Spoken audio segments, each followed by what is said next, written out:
Hello guys, तो कैसे हैं आप लोग। मैं को न्यू मानवा का रिकैप लेके आ चुका हूँ। तो चलिए वीडियो को स्टार्ट करते हैं। सबसे पहले हम देखते हैं एक आदमी को, वो जमीन पर घुटने के बल होता है अपनी तलवार के साथ, और हमें बताते हैं ये सोल कूपर होता है और ये कूपर फैमिली का सबसे यूजफुल शेडो है। फिर हम देखते हैं सोल्जर आजू बाजू होते हैं, सब अपने हथियार इसकी तरफ करे होते हैं, और एक लड़का आता है, वो बोलता है न्यू फैमिली का हेड जो कूपर फैमिली है, मैं ऑर्डर करता हूँ तुम्हारा अभी इसी वक्त एक्सिक्यूशन। फिर ये बहुत गुस्से में बोलता है तुम सब के सब। फिर हम देखते हैं वो उठता है और अपनी तलवार से हमला करता है, तुम सारे के सारे जानवर हो और तुम सबको हेल में जाना चाहिए, और वो इस पे हमला करने जा रहा होता है। फिर हम देखते हैं उसकी तलवार रुक जाती है उसके गर्दन के पास। फिर हम देखते हैं पीछे से एक जन इसके ऊपर हमला करता है, और हमें बताते हैं जो जिंदगी इसके पास थी, इसने पूरी अपनी जिंदगी लगा दी थी अपनी फैमिली के लिए, और ये ऐसी चीज बन गया जिसको फैमिली ने सेक्रीफाइस कर दिया। क्या आखिर में सब कुछ खत्म इस तरीके से होगा। मैं सोल कूपर, अगर यहाँ पे अगली जिंदगी होगी मैं तुम सबको चीर के रख दूंगा। फिर हम देखते हैं इसकी आंख बंद होती है। फिर हम देखते हैं वो अपनी आंख खोलता है और उसके हाथ पे और उसके मुंह पे चोट लगी होती है। फिर वो उठता है और इधर उधर देखता है। फिर हम देखते हैं बाहर एक जन की परछाई दिख रही होती है। फिर ये मन में बोलता है ये कौन सी जगह है, क्या ये हेल है,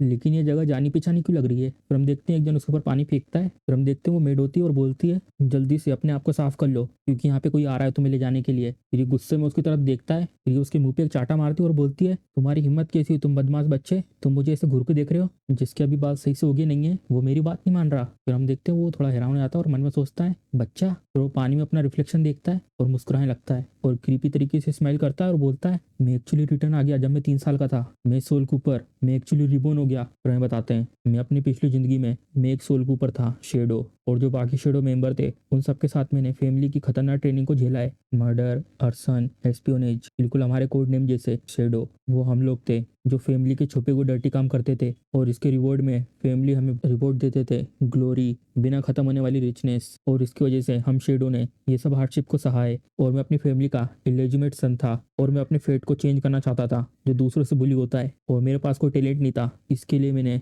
मरते दम तक ट्रेन करा और मेरे ऊपर किसी ने ध्यान नहीं दिया, इसलिए मैंने फैमिली के साथ रहकर लड़ाई करना शुरू करा, और मेरे ऑर्डर को पूरा करने के लिए मैंने अपने एनिमी के सर काटे और बहुत सारी सिटी को तबाह करा, और बिना खत्म होने वाले स्लोटर के साथ मैंने विक्ट्री हासिल करी फैमिली के लिए। मुझे लगा फैमिली वेलकम करेगी बहुत सारे रिवॉर्ड के साथ, लेकिन मैंने सोचा नहीं था कि वो लोग मुझे बिट्रे करेंगे। और उसके बाद मुझे सच्चाई पता चली शेडो आर्मी की। तो हम देखते हैं ये बताता है अगर मैं सच बताऊं तो जब से तुम शेडो बने हो तो मैंने तुम्हारे ऊपर एक शेडो ओथ को कास्ट किया था, और जितनी भी ट्रेनिंग तुमने अभी तक करी है वो सब मेरे में ट्रांसफर हो जाएगी, और जितनी भी इंजरी मुझे होगी वो सारी की सारी तुम्हारे ऊपर जाएगी, और जो ग्लोरी और पैसा है ये सब तो बस एंटीक है तुम्हारे जैसे बदबूदार कीड़े के लिए, और बहुत से लगता है। और आखिर में जितनी भी मेरे पास जान बची थी मैंने अपनी पूरी ताकत लगाकर उसके ऊपर सोर्ड से हमला किया। फिर हम देखते हैं उसको सोर्ड लगती है और वो हंस रहा होता है और उसको कुछ नहीं होता, और अचानक से वहां से एनर्जी निकलती है और सारा का सारा डैमेज इसको होता है। तो मैं समझ गया जो ये ब्लड मैजिक था ये रिवर्सिबल शेडो थे, और मेरी पूरी पावर इस एलियन के द्वारा चुरा ली गई, और उसके बाद आखिरी में मेरा भी अंत हो गया। और गाइस ये हमारा एमसी है, तो आपसे मैं इसे एमसी बोलूंगा।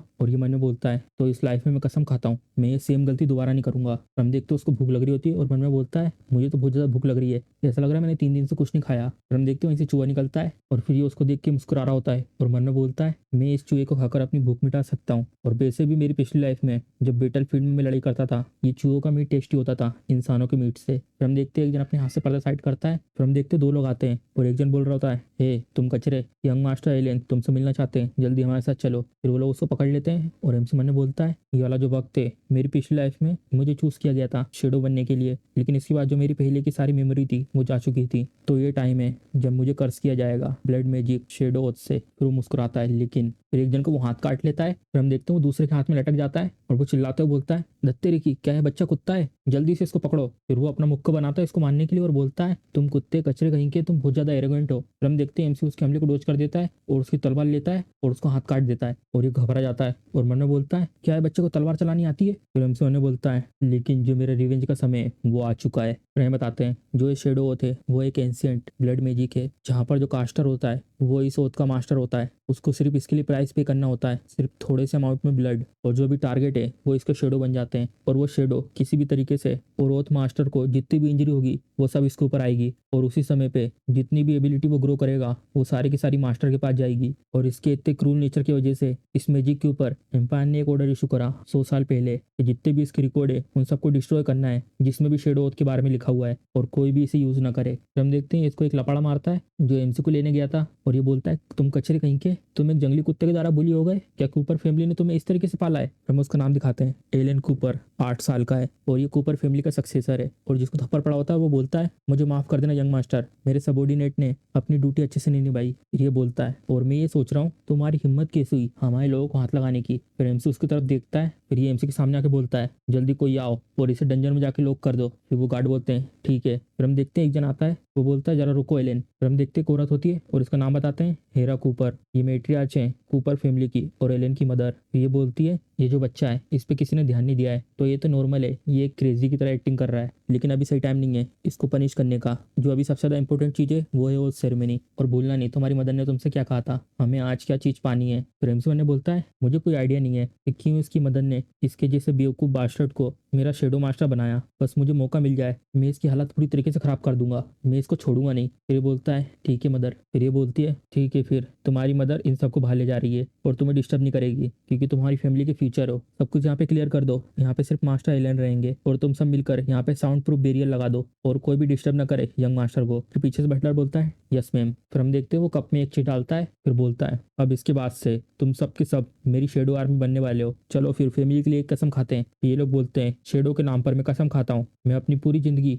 और सब कुछ इस फैमिली के ऊपर लगा दूंगा फैमिली के लिए। फिर हम देखते हैं वो पी लेता है। फिर हम देखते हैं गिलास गिर जाता है और सब लोग बेहोश हो जाते हैं। और ये हंसते हुए बोलता है ये सारे के सारे कितने बेवकूफ हैं, ये लोग तो डिफरेंस बता ही नहीं पाए कि कौन सा होली वाटर है और कौन सा जहरीला पानी। फिर वो अपना खून गिराता है, तुम सब के सब मुझे अपनी ताकत दोगे और जितने भी घाव मुझे लगेंगे वो तुम सबके ऊपर आएंगे। फिर हम देखते हैं उसके पैरों के नीचे शेडो जाती है और इन सब के ऊपर आने लगती है और ये लोग चमकने लगते हैं। और ये बहुत ज्यादा खुश होता है और मन में बोलता है मैं फील कर सकता हूँ मेरी बॉडी के अंदर बहुत सारी पावर आ रही है, क्या शेडो एक काम कर गई। मैंने सोचा नहीं था ये इतना सिंपल होगा, मैं तो एक जीनियस हूँ, मुझे जल्दी से गुड न्यूज मदर को बतानी होगी। फिर ये बोलता है मदर। फिर हम देखते हैं अचानक से उसके पैर में कुछ होता है और वो जमीन पे गिर जाता है और मन में बोलता है क्या मैं अपने पैर क्यों नहीं हिला पा रहा, क्या है कोई साइड इफेक्ट है शेडो ओथ का। लेकिन मदर ने तो कुछ भी नहीं बताया था इसके बारे में। फिर रोते हुए चिल्लाता है मदर मेरी मदद करो। फिर एमसी उसको पीछे से बोलता है तुम सच में कायर हो जो सिर्फ एक ही चीज जानता है अपनी मदर के पीछे छुपना। लेकिन ये कितना बुरा हुआ तुमको डिस्टर्ब ना हो शेडो ओथ लेते समय, इसलिए तुम्हारी मदर यहाँ पर साउंड बैरियर लगा के गई है, चाहे तुम कितना भी चिल्लाओ कोई भी तुम्हें सुन नहीं पाएगा। फिर वो उसके पीछे तलवार लेके खड़ा होता है और बहुत क्रीपी तरीके से इसको देख रहा होता है और ये बोलता है सेल कूपर तुम यहाँ पर कैसा है और तुम्हें कैसे पता है शेडो ओथ के बारे में। फिर एमसी बोलता है ओ क्या तुम्हें डर लग रहा है, सिर्फ ये भी नहीं मुझे और भी चीजें पता है, अगर मुझे शेडो ओथ को रिवर्स करना है तो मैं ये सोच रहा हूँ कि तुम किस तरीके से रिएक्ट करोगे। फिर वो अपनी तलवार लेता है और जमीन में घुसा देता है और फिर वो बहुत तेज चिल्लाता है और बोलता है मेरा दिल तो बहुत तेज दुख रहा है, ये क्या हो रहा है, ये तुम क्या कर रहे हो, जल्दी से रोको। फिर एमसी बोलता है तुम्हें क्या लग रहा है मैं क्या करने वाला हूँ। फिर एमसी ने बोलता है मैंने अपनी पिछली लाइफ में प्राइस पे करा था अपनी जिंदगी को बचाने के लिए और जो सब कुछ मेरा है वो सब वापस लेने के लिए, और इस लाइफ में बस मैं तो फेवर रिटर्न कर रहा हूँ। फिर उधर से बहुत तेज चिल्लाने की आवाज आती है। फिर ये पीछे मुड़ के देखती है। फिर बाजू में लोग होते हैं वो बोलते हैं मैडम जो इस पे लगाया था वो टूट चुका है। फिर ये बोलती है एलेन। फिर हम यहाँ का सीन दिखाते हैं, रात हो चुकी होती है। फिर हम देखते हैं यहाँ पर वो बैठा होता है और बटलर बोलता है मैडम यंग मास्टर की बॉडी ठीक है और ये वहाँ पर इसलिए बेहोश हो गए थे क्योंकि इनने बहुत ज्यादा मैजिक पावर यूज कर ली थी और जो साउंड प्रूफ बैरियर ब्रोक हुआ था क्योंकि उनमें से एक सर्वेंट जो स्पेल कास्ट कर रहे थे वो थोड़े समय के लिए डिस्ट्रैक्ट हो गया था और मैंने उस आदमी को एग्जीक्यूशन के लिए भेज दिया है, मैं समझ गई, अब उसकी लाश को कुत्तों के सामने फेंक दो। फिर ये बोलता है ठीक है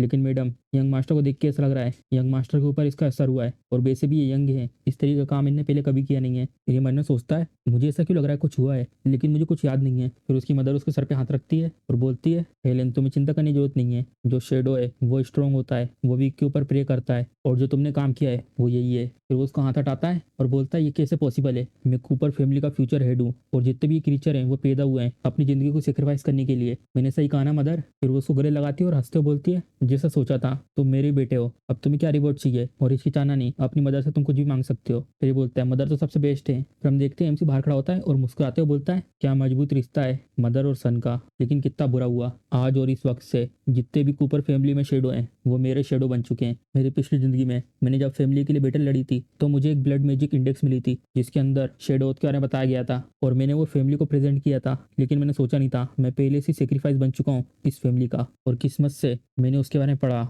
और जो भी उस बुक में लिखा हुआ था उन सबको कंबाइन करके जितना ही मेरा एक्सपीरियंस था वो मैंने वापस लेने का सोचा था मेरी पिछली जिंदगी में। लेकिन अब इस समय मुझे अब थोड़ा सा ब्लड चाहिए इसको रिवर्स करने के लिए, जिससे मैं शेडो को यूज करके एलेन और मेरी पोजीशन को चेंज कर सकूं। और भले ही जो 3 साल का अभी मैं हूँ वो बहुत ज्यादा वीक है और उन सबको अभी मैं रजिस्ट नहीं कर सकता, इसलिए मुझे ताकतवर बनना होगा। और जो फर्स्ट स्टेप है ताकतवर बनने का, फ्लेमिंग क्लिफ, ये कूपर फैमिली का टेस्टिंग ग्राउंड है और ये कूपर फैमिली के द्वारा बनाया गया है और यहाँ पे शेडोज को लाया जाता है फैमिली के लिए खुद को सेक्रीफाइस करने के लिए। और सहते हैं ईगल्स के ग्रुप को दिन और रात में। और कूपर फैमिली यहाँ पे बच्चों के ग्रुप को भेजते हैं 10 साल और उससे भी नीचे इस फ्लेमिंग क्लिफ में, और ये ऑर्डर करते हैं उन्हें थॉर्न्स की तरफ जाना है। और वो ईगल्स को कमांड करते हैं इनके खून के पीछे जाने के लिए, भले ही उनकी आखिरी सांस क्यों ना बची हो। और इनको अलाउ नहीं किया जाता कि वो गिव अप करें जब तक आखिरी शेडो पीक तक ना पहुंच जाए और जब तक उसको ईगल ग्रिफिन की ब्लेसिंग ना मिल जाए और वो ऐसी बॉडी रिसीव करें जिससे उन्हें चोट ना लगे, भले उनके ऊपर कितना भी अटैक करें। फिर ये बोलता है तुम सबके पास सिर्फ 3 दिन है, भले तुम कोई सा भी मेथड यूज करो और तुम्हें सिर्फ इस स्टेज पे एक ही चीज करना है और वो है तुम्हें पीक तक पहुंचना है, वो भी जिंदा। और हमें इसका नाम दिखाते हैं एनोस वोल्कर, शेडो ट्रेनिंग ऑफिसर। और फिर वो बोलता है और ऑफ कोर्स तुम्हें एक चीज और नहीं भूलनी है, 3 दिन के बाद ये जगह तुम्हारे लिए डेथ सेंटेंस बन जाएगी। चलो फिर शेडो तुम्हारे ब्राइट फ्यूचर के लिए स्टार्ट करो। फिर हम देखते हैं सब लोग भगने लगते हैं। फिर वो देखता है, फिर हम देखते हैं एमसी सीटें बजाते हुए आराम से चल के जाता है। फिर वो आदमी बोलता है ये बच्चा तो सच में बहुत ज्यादा शांत है। फिर हम देखते हैं वो दूसरे रास्ते से जाता है और बाकी सब दूसरे रास्ते से, और ये बोलते हैं ये तो सोल कूपर है, नाजायज बेटा जिसने यंग मास्टर की बातें मान ली है कल। फिर दूसरा आदमी बोलता है अच्छा तो ये है। फिर हम देखते हैं वो पहाड़ पे चढ़ रहा होता है। फिर ये लोग देख के हंसते हैं और बोलते हैं इसने सीधा रास्ता नहीं चुना बल्कि ये ऊपर चढ़ रहा है, वो भी अपने हाथों से, और ये पक्का जमीन पे गिरेगा उधर से और ये आधा रास्ता ही पार नहीं कर पाएगा। फिर दूसरा आदमी बोलता है ये तो बिल्कुल पागल है, क्या हम लोग वहां नहीं जाएंगे उसकी लाश को उठाने के लिए। फिर ये दूसरा आदमी बोलता है नहीं इसकी जरूरत नहीं है, मेरे को अचानक से एक इंटरेस्टिंग आइडिया आया है और अभी बिल्कुल परफेक्ट टाइम है, चलो मैं तुम्हें कुछ दिखाता हूँ। फिर हम देखते हैं ऊपर से एक ईगल उड़ के आता है और ये बच्चे लोग चिल्ला रहे होते हैं ये क्या चीज है, जरा रुको ये तो ईगल है, ये तो सच में एक मॉन्स्टर है। फिर हम देखते हैं एमसी वहाँ पे देखता है, फिर हम देखते हैं वहाँ पे वो ईगल रहता है और सारे बच्चे यहाँ पे मरे पड़े रहते हैं और ये गुस्से में देख रहा होता है। फिर ये बोलता है इसने यंग मास्टर को कल बहुत ज्यादा गुस्सा दिला दिया था, चलो अब हमारे पास सही टाइम है इसको रिमूव करने के लिए। और ये सीधा ग्रिफिन के पास जाएगा। फिर ये बिल्कुल तैयार हो जाता है और बोलता है चलो अब यंग मास्टर को खुश करते हैं। फिर इसका धनुष इसके बाजू से जाता है। फिर ये देख लेता है कौन, फिर वो एमसी की तरफ हमला करने के लिए आता है, तुम बेवकूफ इंसान। फिर एमसी ने बोलता है बेवकूफ और मरना यही मुझे चाहिए, और ये उस पर हमला करता है। फिर एमसी वहां से हट जाता है और सीधा उसके ऊपर आ जाता है और मरना बोलता है मेरे पास पिछली जिंदगी का एक्सपीरियंस है और मुझे पता है कि मैं कैसे पीक पर बहुत जल्दी जा सकता हूँ और मैं ग्रिफिन की ब्लेसिंग को ले सकूं। फिर वो अपनी तलवार ऊपर करता है, इसके लिए मुझे इसे टेम करना होगा। सबसे पहले हम देखते हैं एमसी ने इस ग्रिफिन के माथे में तलवार घुसा दी होती है। फिर एमसी पीछे हट जाता है और मरना बोलता है ये ग्रिफिन बहुत ज्यादा जिद्दी मॉन्स्टर होते हैं और इंसानों की तरह इसके अंदर इंटेलिजेंस होती है, अगर मैंने इसे पूरी तरीके से नहीं हराया तो मैं इसे टेम नहीं कर पाऊंगा, तो सिर्फ मैं वाली मूव को यूज कर सकता हूँ, shadow blade slash third form. फिर हम देखते हैं ग्रिफिन को कुछ नहीं होता, वो अपना अटैक तैयार करता है और एमसी उस अटैक के कारण बहुत दूर फिकाता है और वो सीधे खाई के नीचे गिरने लगता है। फिर वो जल्दी से क्लिफ पकड़ लेता है, लकीली मैंने इसको पकड़ लिया। दत्तेरी की मैं बहुत ज्यादा केयरलेस था, मैं अभी 3 साल का ही हूँ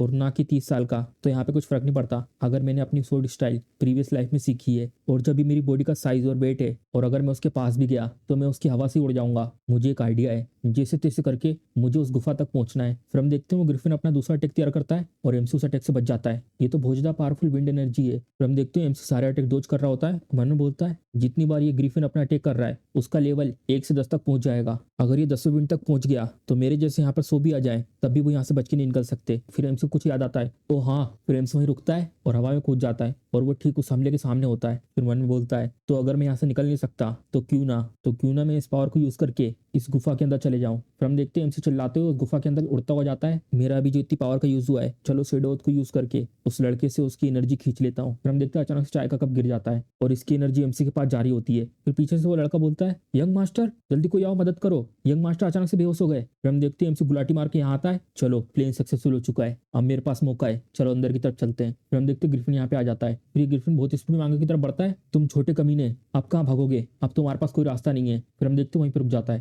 सामने की तरफ दिखता है क्या। फिर हम देखते हैं एमसी ने उसके बच्चे को हॉस्टेज बना लिया होता है और वो बोल रहा होता है मम्मी मुझे बचाओ, मम्मी मुझे बचाओ। फिर वो ग्रिफिन बोलता है मेरा बेबी। फिर एमसी उससे बोलता है ये तो पूरी दुनिया को पता है जो इतना ताकतवर ग्रिफिन है, जो उसका बच्चा पैदा होता है वो टूटे हुए पंखों के साथ आता है और वो उड़ नहीं पाता। फिर वो ग्रिफिन बोलता है तुम क्या करना चाहते हो मेरे बेबी के साथ। फिर एमसी बोलता है चिंता मत करो, मैं इसे चोट नहीं पहुंचाऊंगा लेकिन मैं इसको ठीक कर सकता हूँ जिससे ये उड़ सकता है। फिर ये भी थोड़ा हैरान लगता है। फिर एमसी बोलता है लेकिन मेरी एक कंडीशन है। फिर हम देखते हैं ये लोग बात करते हुए जा रहे होते हैं, सर मैंने कोई भी आवाज नहीं सुनी।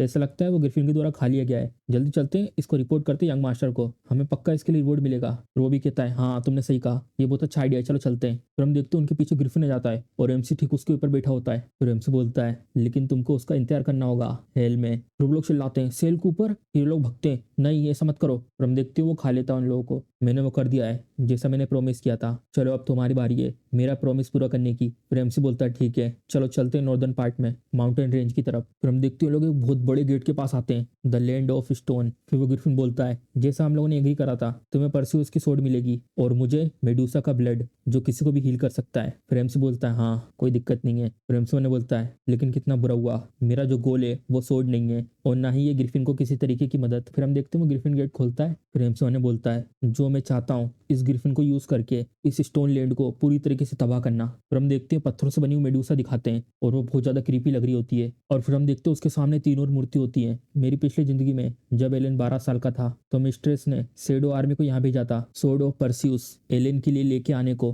क्योंकि यहाँ पर एक मेडूसा स्टेचू था सीक्रेट रिल्म का जो किसी भी जिंदा चीज को पत्थर में बना देती थी। और एलेन को बचाना और मेडूसा के अटैक को डिफ्लेक्ट करने में इसी कारण शेडो आर्मी को बहुत ज्यादा नुकसान हुआ था और सिर्फ मैं ही था जो आखिर में बचा था। लेकिन जो सोड ऑफ परस्यूस है वो सिर्फ एस क्लास टैलेंट को एक्सेप्ट करती है, इसी कारण मैं उसे नहीं ले पाया। लेकिन एलेन अपने एस क्लास टैलेंट के साथ उसने आसानी से उस सोड को उठा लिया और मेडूसा को मार दिया और आखिर में एलेन बन गया चोजन वन और इसको रिवॉर्ड किया गया बहुत सारे रिसोर्सेज से, कॉन्टेक्ट्स और बहुत सारे रॉयल सबॉर्डिनेट। फिर एमसी हंसता है लेकिन इस लाइफ में अगर इसे मैं नहीं ले सकता तो मैं इसे एलेन को भी नहीं लेने दूंगा। फिर ग्रिफिन बोलता है आखिर कहाँ है सोड और कहाँ है मेडूसा ब्लड, यहाँ पे तो सिर्फ टूटी हुई मूर्तियां रखी हैं। फिर ग्रिफिन बोलता है ये दरवाजा तो बंद हो गया। फिर वो ग्रिफिन एमसी से बोलता है हे बच्चे तुम मेरे साथ किसी भी तरीके की ट्रिक तो नहीं कर रहे हो। फिर एमसी एक्टिंग करता है तुम्हारे पीछे देखो। फिर हम देखते हो मूर्तियां चलने लगती हैं और उनकी तरफ भाग के आती हैं। फिर ग्रिफिन देखता है क्या ये पत्थर की मूर्तियां। फिर हम देखते हो वो लड़ने के लिए तैयार हो जाता है, आखिर कब से ये बदबूदार मूर्तियां हिलने लगी।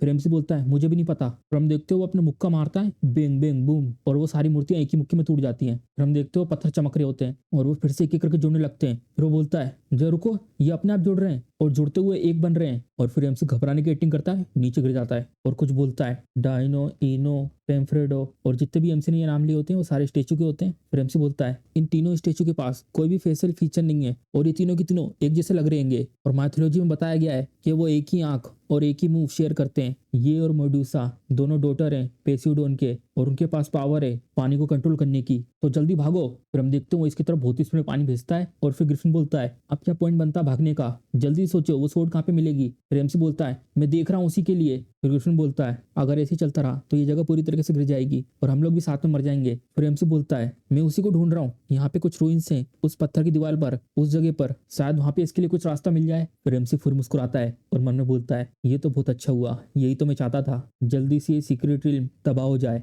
और साथ में अपने साथ सब कुछ दफन कर दे। और यहाँ पर एक सीक्रेट रास्ता है जिससे मैं निकल सकता हूँ, जिसको मैंने अपनी पिछली जिंदगी में ढूंढा था, लेकिन इतनी तबाही काफी नहीं है। फिर रुक जाता है। फिर वो ऊपर की तरफ दिखाता है ग्रिफिन वो रूइंस कह रहे हैं कि तुम्हें वो जो ऊपर आंख दिख रही है उसे निकालना होगा, फिर उसके बाद वो अटैक करना बंद कर देगा वो उस जगह पर ये आंख। फिर ये ग्रिफिन जाता उड़ते हुए, फिर वो अपनी चोट से वो आंख निकाल लेता है, तो ऐसी बात है तो मैं इसे यहाँ से निकाल लूंगा। फिर हम देखते हैं वो उड़ते हुए उसकी तरफ जाता है और फिर अचानक से चिल्लाता है और पानी बदल जाता है। फिर ग्रिफिन बोलता है ये पानी बदल गया, ये तो बहुत ज्यादा अमेजिंग है। फिर एमसी आता है क्योंकि उन रूइंस में लिखा था कि परस्यूस ने उन 3 सिस्टरों से ये आंख चुरा ली थी और उसके बाद उसे पता चला था कि मेडूसा कहाँ पर है, तो इसी कारण ये जो आंख है इन 3 सिस्टरों की वीकनेस है। फिर ग्रिफिन बोलता है आखिर सोड कहाँ है और ब्लड कहाँ है जो मेरे बेबी को ठीक कर सकता है, वो भी वहीं कहीं लिखा होगा। फिर एमसी बोलता है सोड, फिर बाजू की तरफ उंगली करता है, वो सोड उस तरफ है जरा देखो। फिर हम देखते हैं सोड यहीं पे गड़ी हुई होती है और उसमें से एनर्जी निकल रही होती है। फिर एमसी बताता है परस्यूस ने इस सोड का यूज करके मेडूसा का सर काट दिया था और उसके अंदर से लाल और हरा कलर का खून निकला था। जो लाल कलर का ब्लड था वो किसी भी जिंदा चीज को पॉइजन कर सकता था, जो हरा ब्लड था वो किसी भी चीज को ठीक कर सकता था। लेकिन ये सब तो सिर्फ एक लेजेंड है, लेकिन यहाँ पे एक और सीक्रेट है इस सीक्रेट रील में। फिर वो ग्रिफिन बोलता है सीक्रेट, जब परस्यूस की सोड अपीयर होगी फिर हम देखते हो मूर्ति की आंख खुल जाती है, मेडूसा भी रिजरेक्ट हो जाएगी। फिर हम देखते हो मेडूसा की सबसे बड़ी मूर्ति थी वो भी हमला कर देती है और बहुत सारे हमले कर रही होती है अपने बालों से, और जहाँ पे ग्रिफिन खड़ा था वहाँ पे बहुत सारे हमले होते हैं और उसकी नजर एमसी पे नहीं पड़ती। इसी मौके का फायदा उठा के एमसी भाग रहा होता है और मन में सोचता है चलो ठीक है यहाँ से निकलने का वक्त आ गया। फिर हम देखते हैं उस पोर्टल की तरफ जा रहा होता है और अपनी पावर का यूज करता है। एक बार ये मेडूसा का स्टेचू एक्टिवेट हो गया तो तुम इसे रोक नहीं सकते जब तक कि तुम उसे परस्यूस की सोर्ड से उसका सर ना काट दो। फिर वो पीछे देखता है और फिर वो अपनी पूंछ से हमला करती है और एमसी फटाक से साइड में हो जाता है और साइड में जाकर उसकी तरफ देखता है। फिर हम देखते हैं उसकी आंख चमक रही होती है और उसमें से बहुत सारी एनर्जी निकल रही होती है। फिर एमसी उसकी तरफ देखता है ये सब क्या हो रहा है, वो ग्रिफिन कहाँ चला गया। फिर हम देखते हैं वो एक पत्थर के पीछे छुपा होता है और फिर वो चिल्लाते हुए बोलता है तुम इस चीज को एक बार देख के बता सकते हो कि ये कोई ऐसी चीज नहीं है जिसको तुम आराम से डील कर सको, मैं सब तुम पे छोड़ रहा हूँ, मुझे मानना नहीं है। फिर एमसी मन में बोलता है ग्रिफिन के पास ऐसी स्किल है वो अपने आप को छोटा कर सकता है। फिर हम देखते हैं उसके स्नेक हमला कर रहे होते हैं और एमसी दिखता है और बहुत सारे हमले उसके ऊपर होते हैं और एमसी उस हमले से बच रहा होता है और मन में बोलता है ये बहुत अच्छी चीज है कि मैं अपनी पिछली लाइफ में इस जगह पे आया था और निकल के गया था, तो मेरे पास इस जगह से निकलने के लिए ऑप्शन की कमी नहीं है। फिर वो सामने की तरफ देखता है, मुझे सबसे पहले वो शील्ड लेनी होगी उस नाइट के पास से। इस शील्ड के रिफ्लेक्शन का यूज करने से खतरा बहुत कम हो जाएगा उसकी आंखों में डायरेक्ट देखने का, क्योंकि उसकी आंखों में देखने से पत्थर बन सकते हैं। और सेम टाइम पर फिर हम देखते हैं वो अपनी आंखों से हमला करती है, मैं मेडूसा की आंखों के अटैक से बच सकता हूँ। फिर हम देखते हैं उसको दिक्कत हो रही होती है और वो दूर फिकाता है उस पावर की वजह से और उसके मुंह से खून निकलने लगता है। नहीं, ये काफी नहीं है, सिर्फ शील्ड होना जो सीक्रेट रास्ता था बाहर निकलने का वो डिस्ट्रॉय हो चुका है और जो मेरा टैलेंट है उससे मैं परस्यूस की सोड भी नहीं उठा सकता। नहीं, मुझे कैसे पता होगा जब तक मैं ट्राई नहीं करूंगा। अगर आज मैंने अपना पूरा नहीं दिया तो आज मैं मर सकता हूँ। जो भी मेरे पास है मैं सब कुछ इस पे दाव पे लगाता हूँ। फिर हम देखते हैं उठा लेता है ये सोड, ये तो आसानी से मुझसे उड़ गई। और फिर हम देखते हैं वो स्नेक इस पे हमला कर देता है। फिर एमसी बोलता है क्यों, फिर उसकी सोड नीचे टकराती है और ऊपर उड़ जाती है। फिर हम देखते हैं इसने उसको उठा लिया होता है और एमसी मन में बोलता है क्यों क्यों, क्या मेरी रैंक बहुत कम नहीं थी इस सोड को उठाने के लिए। फिर हम देखते हैं एमसी सोच रहा होता है और ये बोल रहा होता है सिर्फ एक डी रैंक के टैलेंट वाला एक होली सोड को उठाना चाहता है। फिर एमसी मन में बोलता है मुझसे गलती कहाँ हुई थी। फिर हम देखते हैं अपनी मम्मी से बोल रहा होता है मदर ये तो अभी भी जगा हुआ है, तो इसको पता नहीं चल जाएगा कि हम लोगों ने इसके टैलेंट को छीन लिया है। तुम तो सिली हो बच्चे, जो सिंपल एमनीजिया मैजिक है वही काफी है सबके लिए। फिर ये सोच रहा होता है मैं कैसे ऐसे बन गया, मुझे माफ करना, अब तुम्हारा स्वॉर्डमैनशिप टैलेंट वो भी मेरा है। और फिर यहाँ पे क्रेक आते हैं और फिर हम देखते हैं मेडूसा के बालों में जो सांप की मुंडियां थी वो सारी की सारी कट जाती हैं एक एक करके और एमसी में से बहुत सारी पावर निकल रही होती है। और ये ग्रिफिन देखता है उसकी तरफ और मन में बोलता है ये सब क्या हो रहा है, ये बच्चा इसने एक्चुअली में बाइंड को तोड़ दिया है तुम तो। फिर हम देखते हैं उसकी गर्दन काट देता है एक मॉन्स्टर हो। और फिर हम देखते हैं उसकी गर्दन काटने के बाद दो कलर के खून गिरते हैं, नीला और लाल, और ये नीला वाला खून बोतल में भर रहा होता है। और मन में बोलता है मेरी पिछली जिंदगी में मेरे पास एस रैंक या उससे भी ज्यादा हाई रैंक का सोड टैलेंट था, लेकिन मैट्रिच ने किसी तरीके का मैजिक यूज करके मेरे टैलेंट को मुझसे छीन कर एलियन को दे दिया था और उसने मेरी मेमोरी भी रेस कर दी थी, तो ये थी सच्चाई। और फिर एमसी हंस रहा होता है और बहुत तेज हंसने लगता है और ये बोलता है अचानक से इस बच्चे को क्या हो गया। फिर एमसी मन में बोलता है अब चीजें धीरे धीरे बहुत इंटरेस्टिंग होते जा रही हैं, भली एलियन या उसकी फैमिली, बस तुम रुको थोड़ा और। फिर ये मन में बोलता है अभी मेरे पास मौका है, ये बच्चा पागल हो चुका है, मुझे यहाँ से निकल जाना चाहिए। फिर वो बोलता है ग्रिफिन इधर आओ। फिर वो भी डर जाता है और हंसते बोलता है मेरे लॉर्ड आपने मुझे बुलाया। और फिर मन में बोलता है तुम तो इस रैंक के ग्रिफिन मोस्टर हो, तुम क्यों इससे डर रहे हो। फिर एमसी उससे बोलता है क्या तुम्हारा सर लोहे का है। फिर ये कंफ्यूज हो जाता है हाँ। फिर हम देखते हैं बहुत स्पीड में यहाँ से निकलता है। फिर ग्रिफिन मन में बोल रहा होता है तुम बच्चे शुरुआत से ही तुमने मेरा यूज करा इस जगह को डिस्ट्रॉय करने के लिए, चलो जाने दो, अगर ये मेरे बच्चे को बचा सकता है तो मैं इसे जाने दूंगा। फिर हम देखते हैं एक जगह से धुआं निकल रहा होता है। फिर हम देखते हैं इस मेडूसा की मुंडी में से एनर्जी जारी होती है और वो एनर्जी सील में जारी होती है और अचानक से इसकी आंख खुलती है। और फिर ये ग्रिफिन बोलता है सेल कूपर जो मेरा टाइटल है ग्रिफिन, मैं तुम्हें ब्लेस करता हूँ, मैं तुम्हें एक ऐसी बॉडी देता हूँ जो कभी भी घायल नहीं होगी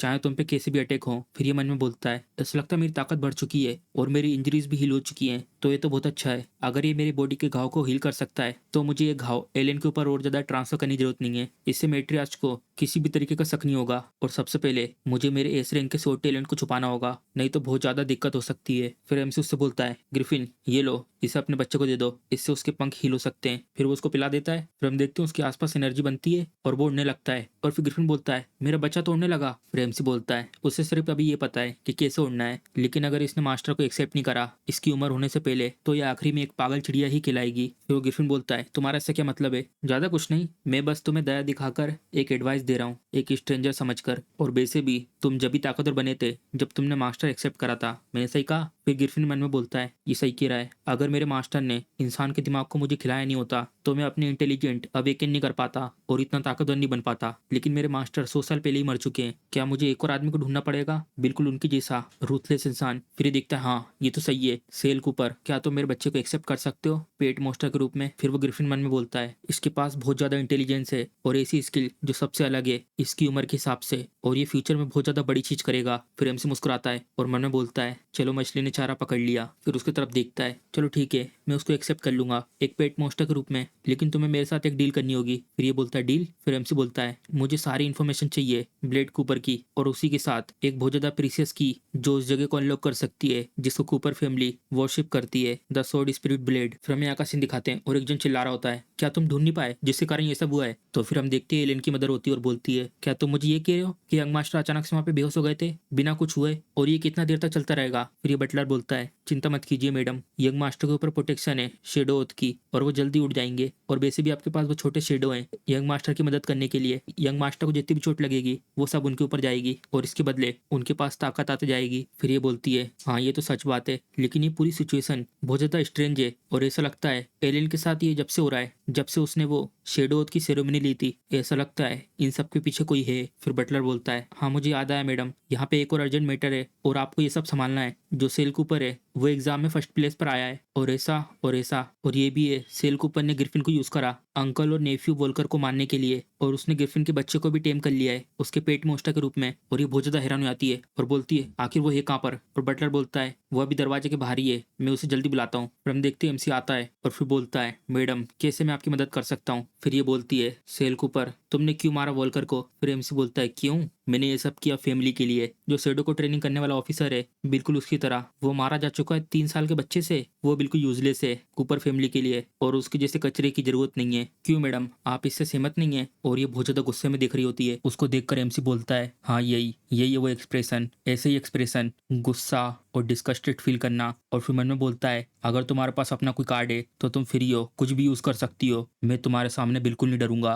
फिर वो बोलती है चलो जोश सेल कूपर को रिवॉर्ड देते हैं एल्डन स्प्रिंग में जाने के लिए। फिर एमसी भी हैरान हो जाता है हाँ, और फिर उनसे बोलता है आपका शुक्रिया मैडम। और फिर उन्होंने बोलता है एल्डन स्प्रिंग क्या कोइंसिडेंट है। फिर वो वहां से चले जाता है। फिर ये बटलर से बोल रही होती है सोर्ड स्पिरिट इनहेरेंस सेरेमनी करने से पहले हमें सबसे पहले ये सेल कूपर का टैलेंट कैसे भी करके लेना है और यूज करना उसको यंग मास्टर के ऊपर। फिर बटलर बोलता है ठीक है। फिर ये मन में बोलती है अगर एलियन का सीक्रेट बाहर आ गया कि उसके पास कोई सोर्डमैन का टैलेंट नहीं है जो उसका स्टेटस है हायर के रूप में, वो पूरी तरीके से खतरे में आ जाएगी। बास्टर्ड मैं तुम्हें भी जाने दे रही हूँ, चलो देखते हैं तुम्हारे जैसा एरोगेंट कब तक टिकता है। फिर हमें दिखाते हैं एल्डन स्प्रिंग और एमसी वहां से बाजू में जा रहा होता कुछ सोचते हुए। और फिर हम देखते हैं वो ग्रिफिन की बातें सोच रहा होता है जो ग्रिफिन ने उसको बताया था। उनके मरने से पहले मेरे मास्टर ने एक फॉरबिटन मैजिक को यूज करा था उनकी सोल को सील करने के लिए एल्डन स्प्रिंग के नीचे। और इन सब का पर्पस ये था कि जो उनकी सोर्डमैनशिप थी उनकी पूरी जिंदगी की वो उनके किसी हायर के पास जाए जिसका लेवल एस हो सोर्डमैनशिप में। और उन्होंने ये भी इंश्योर किया था कि जो कूपर फैमिली है उनका स्टेटस ना जाए। जैसे ही तुम स्प्रिंग के नीचे पहुंच जाओगे और तुम उसी के नीचे पानी के करंट के साथ तैर के जाना है और तुम उसके बाद पहुंच जाओगे एक अंडरग्राउंड गुफा में और जो ये चाबी है वो तुम्हें गाइड करेगी मेरे मास्टर तक पहुंचने में। लेकिन कुछ समय से एल्डन स्प्रिंग में कुछ अजीब सा हो रहा है और वैसे भी मैं अपने मास्टर से बहुत लंबे समय से दूर हूँ इसलिए मुझे नहीं पता वहाँ पे क्या हो रहा है। बस मैं तुम्हें एक चीज बता सकता हूँ जो मेरे मास्टर है उनने ब्लड मैजिक को यूज करा था जो आसानी से डील नहीं कर सकते। फ्रेम्स बोलता है ब्लड मैजिक ये कुछ स्ट्रेंज है। और फिर मन में बोलता है ऐसा लगता है एलियन से पहले स्वॉर्डमैनशिप की इनहेरेंस आसानी से नहीं ले सकते। और फिर ये बाकी बच्चे जो नहारे होते हैं वो एमसी की तरफ देख के बोलते हैं क्या ये वही नहीं है सेल कूपर जो ट्रेनिंग में पहले नंबर पे आया था। फिर ये दूसरा लड़का बोलता है हाँ, और उसने ग्रिफिन के बच्चे को भी टेम करा है। फिर ये बोलता है ये तो अमेजिंग है। फिर हम देखते 2 लोग आते हैं। पीछे लंबे वाले का नाम होता है रेनॉल्ड्स ऑल और वो बेटा है कूपर कोचमैन का। और फिर सामने वाले का नाम बताते हैं लूसिंसिया रेनॉल्ड का छोटा हेंचमैन। और वो इस लड़के से बोल रहा होता है इसमें क्या इतनी बड़ी बात है, ये तो सिर्फ एक प्रोस्टिट्यूट का बेटा है। और फिर दूसरा लड़का एमसी से बोलता है मेरी तरफ से तुम्हें कॉन्ग्रेचुलेसन, मुझे नहीं पता था कि तुम बंदरों की तरह भागकर माउंटेन के ऊपर पहुंच जाओगे। और फिर ये बातें सुन के दूसरा लड़का हंस रहा होता है तुमने बिल्कुल सही कहा। और फिर एमसी मन में सोचता है मेरी पिछली जिंदगी में ये लोग मेरे सबॉर्डिनेट थे सिर्फ सरफेस पे, लेकिन रियल लाइफ में ये लोग सिर्फ प्यादे थे एलियन के। और ये लोग जिन लोगों ने मुझे फंसाया था और मेरे ऊपर इंजाम लगाया था कि मैं एनिमी के साथ मिला हुआ हूँ और ये लोग इस सब से बच गए थे क्योंकि इन लोगों को एलियन सपोर्ट कर रहा था। और फिर ये गुस्से में बोलता है क्या तुम अब कुछ नहीं कहोगे, मैं देखना चाहता हूँ जो तुम्हारी इनविंसिबल बॉडी है यूजलेस है या नहीं। फिर हम देखते हैं उसका मुक्का पास पहुंच चुका होता है एमसी के और एमसी उसको रोक लेता है और उसको घूर घूर के देख रहा होता है और वो भी डर जाता है उसको ऐसे देखकर। चलो ठीक है मैं तुम्हें दिखाता हूँ। और फिर वो उसका हाथ मोड़ देता है और दर्द के कारण में बहुत तेज चिल्लाता है और वो पीछे लड़का बोलता है ब्रदर, और ये अपना चाकू निकाल लेता है तुम कचरे कुत्ते तुम क्या मानना चाहते हो। और फिर हम देखते हैं अचानक से खून निकलता है और फिर हम देखते हैं उसने चाकू मार दिया होता है और ये बहुत ज्यादा डर जाता है। और फिर हम देखते हैं एमसी ने इसको सामने ला दिया होता है जिसके कारण इसको चाकू लग जाता है और ये बोलता है क्या मुझे माफ करना, मैंने इस लड़के को शील्ड की तरह यूज करा। फिर एमसी उसे लात मारता है और फिर हम देखते हैं वो इसके ऊपर आके गिरता है और वो दोनों गिर रहे होते हैं एक साथ। और फिर एमसी बोलता है और वैसे भी जो स्प्रिंग का पानी है वो किसी भी घाव को हील कर सकता है। और फिर हम देखते हैं वो लोग पानी में गिर जाते हैं और फिर एमसी बोलता है और ये इसलिए क्योंकि मैं तुम दोनों को यूज करना चाहता हूँ ट्रेनिंग के लिए फ्यूचर में। और फिर मन में बोलता है अब इस लाइफ में मैं तुम्हें एक रीजन दूंगा जिसको तुम लोग कभी मना नहीं कर पाओगे और तुम मेरे पे आधे बन के रह जाओगे। और फिर हम देखते हो नीचे गिर रहा होता है और फिर हम देखते हो उसके पास कुछ ब्लैक कलर की चीज आती है और फिर एमसी बोलता है एक और ब्लैक मैजिक, ये कैसे हो सकता है, इतनी इविल फॉरबिटन आर्ट और वैसे भी ब्लड मैजिक और ये यहाँ पर इस स्प्रिंग में जो किसी भी घाव को और बीमारी को ठीक कर सकती है। तो शायद ऐसा लग रहा है गिरफ्रिन ने इसी के बारे में कुछ कहा था कि यहाँ पर कुछ अजीब है, लेकिन फिर भी मैं इस पानी के अंदर नहीं जा सकता। मुझे कोई तरीका ढूंढना पड़ेगा इसके नीचे जाने का बिना पानी को छुए। और फिर हम देखते बाजू में से एक जन एक लड़की को बाल से पकड़ के खींच के ले जा रहा होता है और वो बोलती है कि मेरी मदद करो। और फिर एमसी बोलता है ये तो जानी पहचानी आवाज है। और फिर हम देखते जो बाल पकड़ के ले जा रहा होता है वो बोलता है अगर तुम चाय और पानी को सर्व नहीं कर पा रही अच्छे से तो मुझे लगता है तो तुम पिटने के लिए पूछ रही हो। फिर ये बोलती है मैंने ये सब जानबूझ के नहीं करा, प्लीज मुझे जाने दो। फिर एमसी उसकी तरफ देखता है और मन में बोलता है एंड्रिया। और फिर हम देखते वो अपना हाथ ऊपर उठाता है मारने के लिए और बोलता है तुम्हारी हिम्मत कैसे हुई मुझसे वापस बात करने की, मैं। और फिर हम देखते उसके बीच में एक स्लाइस पड़ जाता है और फिर हम देखते हैं एमसी ने उसे दो हिस्सों में काट दिया होता है और वो ये सब देख रही होती है। और बाकी जो लड़के होते हैं वो ये सब देख के डर जाते हैं। यहाँ पे किसी ने किसी को मार दिया, जल्दी चलो इसको रिपोर्ट करो। और फिर वो इससे बोलता है क्या तुम ठीक हो। और फिर हम देखते हैं एंड्रिया की तरफ से वो मन में सोचती है प्रिंस, और एमसी की तरफ से क्या मैंने उसे डरा दिया। और फिर एमसी बोलता है मुझे माफ करना अगर मैंने तुम्हें डरा दिया हो तो। फिर वो बोलती नहीं। और फिर वो बोलती है एमसी से तुम्हारा शुक्रिया मुझे बचाने के लिए, मेरा नाम एंड्रिया है, तुम्हारा नाम क्या है। और फिर हम देखते हैं एमसी सोच रहा होता है और ये बोल रही होती है ये देखो तुम्हें चोट कैसे लगी। और एमसी बता रहा होता है अपनी पिछली लाइफ का। एंड्रिया मेरी बेस्ट फ्रेंड थी मेरी पिछली जिंदगी में और ये ऐसे मैजिक टैलेंट को पोजेस करती थी जो उसकी उम्र के जितने भी लोग थे उन सबके पार था। और फिर ये बोलती है तुम चिंता मत करो, तुम अटैक करो, मैं तुम्हें सपोर्ट करूंगी। और हम लोगों ने कुछ समय तक लड़ाई भी करी थी साथ में। और ये बोल रही होती है सेल के ऊपर एक्चुअली मैं हमेशा से, और ऑफ कोर्स यहाँ पर हमें प्रेजेंट का सीन दिखाते हैं। और ये बोलती है मिस्टर सेल कूपर तुम्हारा बहुत बहुत शुक्रिया मुझे बचाने के लिए। और फिर एमसी उसको देख के शर्मा रहा होता है 5 साल की एंड्रिया ये तो बहुत ज्यादा क्यूट है। और फिर एमसी उसे बोलता है खांसते हुए कोई दिक्कत नहीं, ये चीज तो जेंटलमैन को करनी चाहिए। और एक और चीज मुझे तुम सेल कहो, लेकिन एंड्रिया क्या तुम्हें कोई तरीका पता है जिससे स्प्रिंग वाटर का पूरा पानी यहाँ से हम निकाल सके और स्प्रिंग में जा सके बिना पानी को टच करे। और फिर मन में बोलता है मैं टास्क को नहीं भूल सकता जो मेरे को दिया हुआ है, और अगर एंड्रिया यहाँ पर है तो यहाँ पर कोई ना कोई तरीका तो जरूर होगा। फिर ये बोलती है क्या तुम्हें भी रियलाइज हुआ ये। प्रेम से बोलता है क्या। और वो उसके कान में बोलती है मुझे लगा यहाँ पर कोई अजीब गरीब मैजिक है इस स्प्रिंग वाटर में जो इंजरी को रिकवर करता है, और जो कोई भी लोग इसको एक्सेप्ट करता है उसको कोई और से हीलिंग मैजिक हील नहीं कर पाते और उनको पूरी तरीके से इस स्प्रिंग के ऊपर निर्भर रहना पड़ता है। फिर एमसी ने बोलता है तो ऐसी बात है, ऐसा लगता है कि ये कोई दूसरा तरीका है कूपर फैमिली का जिससे वो शेडो को कंट्रोल कर सके, जिससे वो फोर्स कर सके कि उनकी फैमिली उनसे मदद मांगे और वो ऐसी दर्द के साथ सफर करते रहें। और फिर एमसी का हाथ पकड़ती है और बोलती है लेकिन तुम्हारा बहुत बहुत शुक्रिया मुझे बचाने के लिए, और मेरे पास एक तरीका है इस स्प्रिंग वाटर में जाने का बिना पानी में टच करे। फिर हम देखते हो अपना एक मैजिक यूज करती है और अपने आसपास कुछ कवर करने के लिए बनाती है और बोलती है ये देखा इसे कहते हैं डक मैजिक। फिर एमसी बोलता है डक मैजिक, और वो बताती है ये मदद करता है इंसानों को डक जैसा बनने में, क्योंकि जो डक्स होते हैं वो पानी के अंदर डाइव कर सकते हैं बिना उनके अंदर के पंखों को गीला करे। फिर एमसी भी हैरान होता है और मन में बोलता है क्या इंसुलेशन मैजिक नहीं है, एंड्रिया के नाम देने वाली एबिलिटी ये सच में बहुत ज्यादा स्ट्रॉन्ग है। फिर हम देखते कुछ लोग यहाँ पे भाग कर आते हैं, क्या वो यहाँ पर है, ये है वो लड़का जिसने किसी को मारा है। एंड्रिया पीछे को देखती है और बोलती है ओ नो अब ये लोग हम लोग को पकड़ लेंगे। और एमसी उसका हाथ पकड़ता है भागो यहाँ से, और पानी की तरफ जाता है सीधे। और फिर हम देखते हैं वो लोग इसके अंदर छलांग लगा देते हैं और फिर हम देखते हैं पानी यहाँ से निकल रहा होता है बहुत स्पीड में। और एमसी मन में बोलता है जो अंडर करंट है स्प्रिंग के अंदर की वो शायद ये जगह है। और फिर ये सारों में उससे बोल रही होती है हम लोग वहाँ पे नहीं जा सकते, जल्दी यहाँ से निकलो। फिर एमसी उसको तरफ देख के बोलता है और फिर हम देखते हैं वो दोनों उसमें खींचे चले जाते हैं और दोनों का हाथ छूट जाता है और एमसी चिल्लाता है बहुत तेज, और एमसी चिल्लाता है और फिर एक आवाज आती है सेल। और फिर हम देखते हैं एमसी बेहोश होता है और ये बोलती है सेल उठ जाओ। और फिर हम देखते हैं एमसी अपनी आँख खोलता है और आसपास देखता है ये जगह, और फिर अपनी चाबी निकालता है। और एंड्रिया बोलती है आखिर ये चीज क्या है। फिर एमसी बोलता है ये है जेम की, ये उस जगह को अनलॉक कर सकती है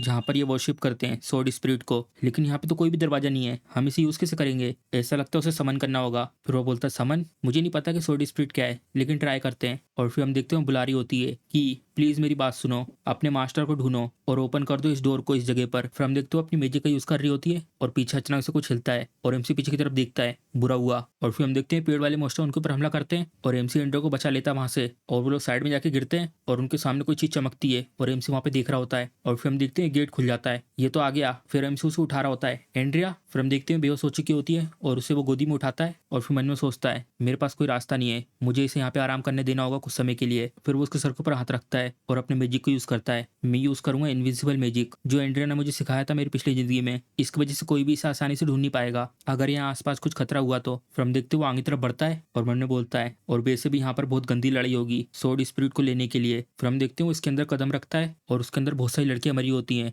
और एमसी देखता है और मन में बोलता है मुझे लगा कि मैं इसके लिए प्रिपेयर हूँ, लेकिन ये तो फिर हम देखते हैं वहाँ पे बहुत सारी होती हैं लड़कियाँ, और फिर हम देखते हैं यहाँ पे एक जन होता है, उसने एक लड़की को पकड़ के उठाया हुआ होता है, और फिर हम देखते हैं वो एक अजीब सा मोस्टर होता है, और वो बोलता है यहाँ पर तो एक गेस्ट आया है, और हमें बताते हैं जो एल्डन स्प्रिंग है वो सिर्फ ऊपर दिखाने के लिए है कि वो एक मेडिसिनल हॉट स्प्रिंग है जिससे हर तरीके की बीमारी और इंजरीज ठीक कर सकते हैं, लेकिन रियलिटी में ये एक ऐसी जगह है जहाँ पर कूपर फैमिली अपनी सारी कॉन्क्यूबाइन को रखती है, और इस मोमेंट पर सेल को पता चल गया था कि जो उसका असली फेट है वो यहाँ पे इंतजार कर रहा है, और फिर एमसी सामने की तरफ देखता है और बोलता है तो ये सारे के सारे सॉर्ड डीमन के खाने के लिए यहाँ पर रखे गए हैं, और फिर अचानक से वो उसके सामने जाता है और एमसी देखता है उसकी तरफ, और फिर वो बोलता है ये खुशबू तो ऐसे रैंक के टैलेंट की है, और फिर एमसी फटाक से पीछे को हटता है और फिर मन में बोलता है आखिर उसको कैसे पता चला, और फिर ये बोलता है क्या तुम वही बच्चे तो नहीं हो एलियन कूपर, उसके बारे में ऐसा कहते हैं कि वो पैदा हुआ है ऐसे रैंक के टैलेंट के साथ, लेकिन तुम दिखने में उससे कंपेयर में लगते ही नहीं हो, और फिर बहुत स्पीड में उसकी तरफ बढ़ता है, ओह तो मुझे गेस करने दो कहीं तुम वो बास्टर्ड बच्चे तो नहीं हो जो इनहेरिटेंस को लेने आया है, और फिर वो उसके ऊपर हमला करता है और एमसी अपनी तलवार से उसे रोक लेता है, और फिर एमसी से बोलता है मैं तुम्हें वो इतनी आसानी से नहीं दूंगा जब तक तुम मुझे नहीं हराते, और फिर एमसी बोलता है चिंता मत करो मैं यहाँ पर आया हूँ सिर्फ तुम्हें मारने के लिए, और फिर वो ब्लड डीमन बोलता है जैसा सोचा था मेरे कूपर डिसेंडेंट से तुम काफी क्रेजी हो, और वो उसके ऊपर हमला करता है, और फिर हम देखते हैं एमसी अपने कदम पीछे करता है, तभी वो लोग बहुत फास्ट लड़ाई करते हैं, एक जगह से दूसरी जगह जा रहे होते हैं, और तभी हम देखते हैं एमसी की छाती में उसने हमला कर दिया होता है, और फिर वो उसके पास आके बोलता है लेकिन तब भी तुम बहुत ज्यादा कमजोर हो बच्चे, और फिर वो देखता है हाँ, और फिर हम देखते हैं एमसी का घाव हील हो रहा होता है, और फिर ये बोलता है क्या ग्रिफिन की ब्लेसिंग, मैंने नहीं सोचा था कि वो बेवकूफ चिड़िया तुम्हें एक्नोलेज करेगी, और इसी के बारे में बात हो रही है तो बहुत ज्यादा लंबा समय हो चुका है जब से मैंने वो उस ग्रिफिन को देखा है, और फिर एमसी मन में बोल रहा होता है ब्लेड ने बहुत ज्यादा अमाउंट में अपनी पावर को सेक्रीफाइस करा था इसकी सोल को सील करने के लिए जिससे कि उसे इनहेरिटेंस मिल जाए, अभी जो मेरी करंट एबिलिटी है यहाँ पर अभी भी कुछ आशा बाकी है, और फिर हम देखते हैं उसके पास एक बड़ा सा क्रॉस बन जाता है, और फिर देखता है ये, और फिर हम देखते हैं उसके हाथ में एक एरो घुस जाता है और वो उस क्रॉस में टंग जाता है और बहुत तेज चिल्ला रहा होता है मैजिक रेजिस्टेंस ब्लड फॉर्मेशन, ये कैसे हो सकता है, और फिर एमसी बोलता है तुम बहुत ज्यादा लंबे समय से मर चुके हो और इसलिए तुम्हें ये नहीं पता कि इन 100 सालों में क्या क्या हुआ है, एम्पायर ने ऑलरेडी इसके ऊपर बहुत सारी रिसर्च कर चुकी है और ऐसी टेक्निक को बनाया है जिससे कि ब्लड मैजिक से डील कर सकें, अभी इस समय सिर्फ मुझे ये करना है कि जो तुम्हारा दिल है वो मुझे लेना है और मैं फोर्सफुली रिसीव कर लूंगा इनहेरिटेंस को, और फिर चिल्ला रहा होता है नहीं नहीं ऐसा मत करो, और फिर हम देखते हैं एमसी की तलवार उसके पास आ चुकी होती है और ये मुस्कुराने लगता है, और फिर हम देखते हैं वो क्रॉस में से अपने आप को छुड़ा लेता है और एमसी के पास आके बोलता है नहीं मुझे तो डर लग रहा है, और फिर एमसी हैरान हो जाता है क्या, और फिर एमसी की तरफ उंगली करके बहुत तेज हंसने लगता है इंटरेस्टिंग, ये तो बहुत इंटरेस्टिंग है, बहुत लंबा समय हो गया जब से मैंने एक छोटे चूहे के साथ खेला है, लेकिन जो गेम है वो ऑलरेडी खत्म हो चुका है, अब मैं और ज्यादा नहीं खेलूंगा, तुम सच में पोजेस करते हो कुछ एबिलिटी और टैलेंट्स को, लेकिन बस ये है कि इतना काफी नहीं है मेरी शॉर्ट टेक्निक को इनहेरिट करने के लिए, और फिर हम देखते हैं एमसी उनसे लड़ रहा होता है और फिर मन में बोलता है ब्लड को यूज करके ब्लड स्पिरिट को कंट्रोल करना इतनी पावरफुल ताकत, और फिर हम देखते हैं एक ब्लड स्पिरिट एमसी के पीछे हमला करती है और एमसी को इससे बहुत दर्द होता है, और फिर हम देखते हैं एमसी उनसे लगातार लड़ रहा होता है, इन लोगों के अटैक तो सिर्फ एक ही जगह पे फोकस है, और फिर हम देखते हैं एमसी यूज करता है होली सोर्ड प्रोटेक्शन और अपने चारों तरफ एक प्रोटेक्शन डोमेन बना लेता है, मैं ये सोर्ड को यूज करूंगा परस्यूस की इस मैजिक को रजिस्ट करने के लिए, और फिर हम देखते हैं अपनी उंगली को उस डोमेन के पास लेके आता है और बोलता है ये यूजलेस है, और फिर हम देखते हैं एमसी ने जो होली सोर्ड से डोमेन बनाया था वो पूरी तरीके से टूट जाता है, और तभी वो एमसी की गर्दन पकड़ लेता है और हवा में उठा देता है और उससे बोलता है तुम्हें तो ये पता होना चाहिए था जब बिल्ली चूहे के साथ खेलना बंद कर देती है तो इसका मतलब जो चूहा है वो उसका खाना बन चुका है, मैंने ठीक कहा, और फिर एमसी मन ने बोलता है जो मेरा ब्लड और माना है वो मेरे अंदर से पूरी तरीके से सोख लिए जा रहे हैं, और फिर ये बोलता है तुम्हारा जो हो रहा है वो तो कुछ जाना पहचाना सा लग रहा है, ये तो बिल्कुल ऐसा है एक कंक्यूबाइन का टेस्ट जिसको मैंने लास्ट बार खाया था, और ये शायद इसलिए हो सकता है कि वो तुम्हारी मदर हो, और फिर एमसी हैरान होकर बोलता है मन में मदर, और फिर हम देखते हैं अपना बड़ा सा मुंह खोल के एमसी को खाने वाला होता है और बोलता है ये तो बिल्कुल परफेक्ट है, चलो उसके बच्चे का टेस्ट देखता हूँ कैसा आएगा, और फिर हम देखते हैं अचानक से एक चीज टूटती है और हर जगह खून ही खून होता है, और फिर हम देखते हैं एमसी सोच रहा होता है, और फिर एमसी की मदर उसको सुला रही होती है जल्दी सो जाओ मेरे डियर बेबी, तुम्हारी मदर तुम्हें आराम से झुला रही है, और फिर हम देखते हैं एमसी आता है फूल लेके मदर ये लो आपके लिए, और वो भागते वहीं पे गिर जाता है और उसके फूल टूट के गिर रहा होता है, और फिर वो बोलती है सेल मुझे माफ करना मोम अभी यहाँ से जा रही है, और एमसी अपनी मोम को बुला रहा होता है, और फिर हम देखते हैं एक जन उसको पत्थर मारता है और बोलता है तुम्हारी मदर ने तो तुम्हें छोड़ दिया, तुम कुत्ते कहीं के, तुम किसी काम के नहीं हो, तुम तो मॉन्स्टर हो और तुम तो कचरे हो,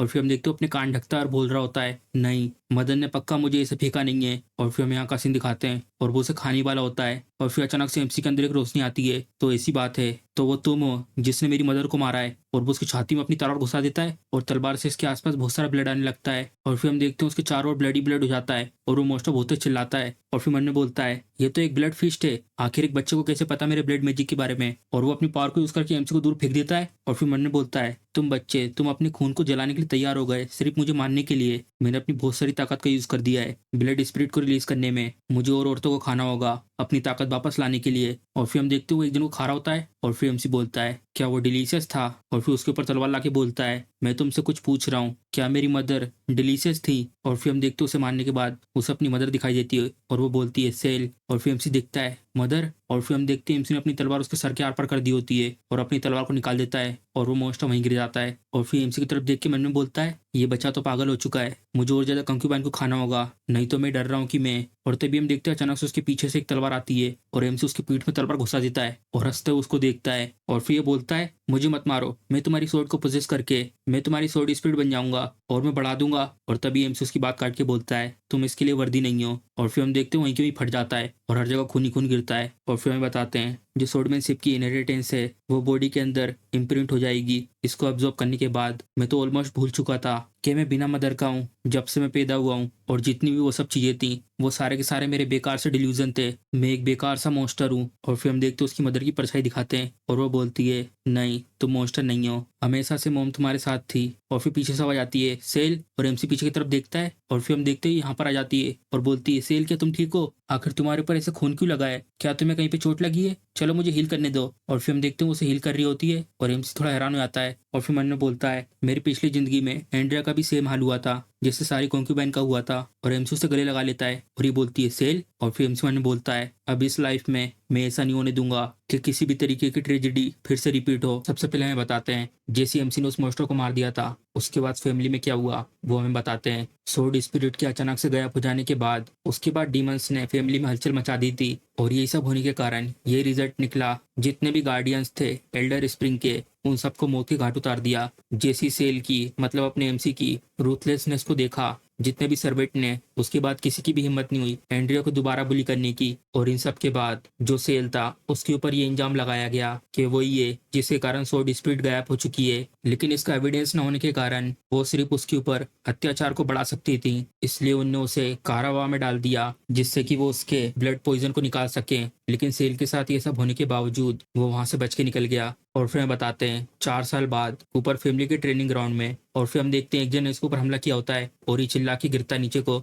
और फिर जो नीचे गिरा होता है वो बोलता है, यंग मास्टर थोड़ी दया दिखाओ। और फिर ये बोलता है, तुम चाहते हो मुझे हराना और वो भी इस तरीके की लेवल वाली एबिलिटी के साथ। और फिर जो नीचे गिरा होता है वो बोलता है, मैं ऐसी हिम्मत नहीं कर सकता, आप तो बहुत ज्यादा पावरफुल हो। और फिर हम देखते हैं उन लोगों को जो उसको ट्रेनिंग ग्राउंड में लड़ते हुए देख रहे होते हैं। और फिर हमें लेफ्ट वाले के बारे में बताते हैं, ये इसे एक फैमिली का हेड है और इसका नाम है ड्यूक ह्यूग इसेक। और ये बोल रहा होता है, मैंने इसके बारे में बहुत पहले सुना था, जो ये जानी मानी फैमिली का यंग मास्टर है एलेन, ये पैदा हुआ था एस ग्रेड के स्वॉर्डमैनशिप टैलेंट के साथ। और आज उसको आमने सामने देखने के बाद ऐसा लगता है जो वो रूमर थे वो सही थे। और फिर जो राइट में होता है हमें उसके बारे में बताते हैं, कूपर फैमिली का हेड और इसका नाम है ड्यूक लियोन कूपर। और ये खासते हुए बोलता है, आप तो हमारे बारे में बहुत ज्यादा बड़ा चढ़ा के बात कर रहे हो। तभी एक जन साइड में से बोलता है, वाह इधर तो देखो। और ये लोग देखते हैं उसकी तरफ और फिर हम देखते हैं वो लोग देख रहे होते हैं ऊपर से। और यहाँ पे एमसी खड़ा होता है और उसके सामने बहुत सारे गार्ड आते हैं हमला करने के लिए। और फिर एमसी बोलता है, इतनी ज्यादा आवाज कर रहे हो। और फिर एक टेक्निक यूज करता है शेडो ब्लेड और बस एक ही हमला करता है और बोलता है sword wind follow up attack. और फिर हम देखते हैं ये लोग देख रहे होते हैं एमसी को और बोलते हैं,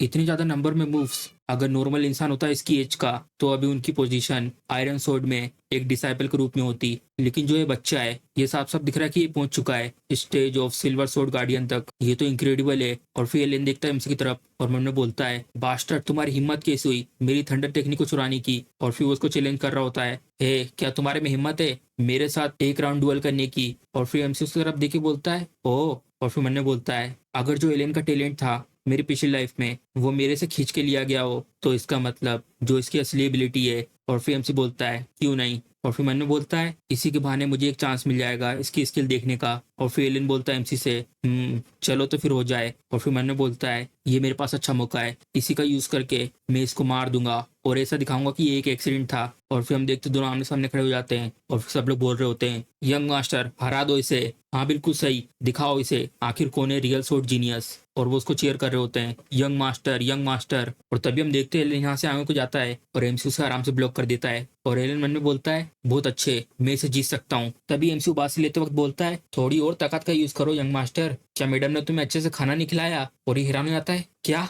तभी हम देखते हैं एमसी उसे आराम से पीछे कर देता है और फिर बहुत ज्यादा गुस्से में आ जाता है और अपनी सोट के आसपास एनर्जी को इकट्ठा कर रहा होता है और मन में बोलता है, ये तो इम्पॉसिबल है। मेरी मॉम ने ये कहा था कि मेरी अभी इस समय जो ताकत है, मेरी फैमिली में ऐसा कोई नहीं है जो मुझसे मैच कर सके। तभी हम देखते हुए एमसी के ऊपर अटैक करता है और एमसी आराम से साइड में हो जाता है और फिर एमसी मन में बोलता है, ये तो बहुत ज्यादा वीक है। भले ही वो स्वord में मैजिक पावर को यूज करा है, लेकिन तब भी, और वैसे भी जो मैजिक पावर इस पतली स्वord में लगाई गई है, ये तो ऑब्वियस है, ये तो एक आर्टिफिशियल इनहेंस है। ऐसा लगता है मैं बिना फालतू में चिंता कर रहा था इस लड़के को लेकर, क्या इसके अंदर स्वord में सिर्फ का टैलेंट है भी या नहीं। तभी एमसी अपनी स्वord में अपनी पावर को यूज करके बोलता है, चलो मैं तुम्हें दिखाता हूँ कि असली स्ट्राइक कैसे दिखती है। और ये देख रहा होता है एमसी की तलवार आते हुए और फिर हम देखते हैं एमसी ने उसकी आंख में तलवार मार दी होती है और उस टेक्निक का नाम होता है shadow blade thrust third form. और ये बहुत तेज चिल्ला रहा होता है और तभी ये गार्ड लोग इसको देखने के लिए आते हैं, यंग मास्टर। और ये लोटपोट के चिल्ला रहा होता है, मेरी आंख मेरी आंख। और तभी हम देखते हैं ये डुअल देखने के बाद एक जन हंसने लगता है और फिर हम देखते ये होता है और वो कूपर फैमिली के डूक से बोलता है, ऐसा लगता है मैंने गलत जज कर दिया था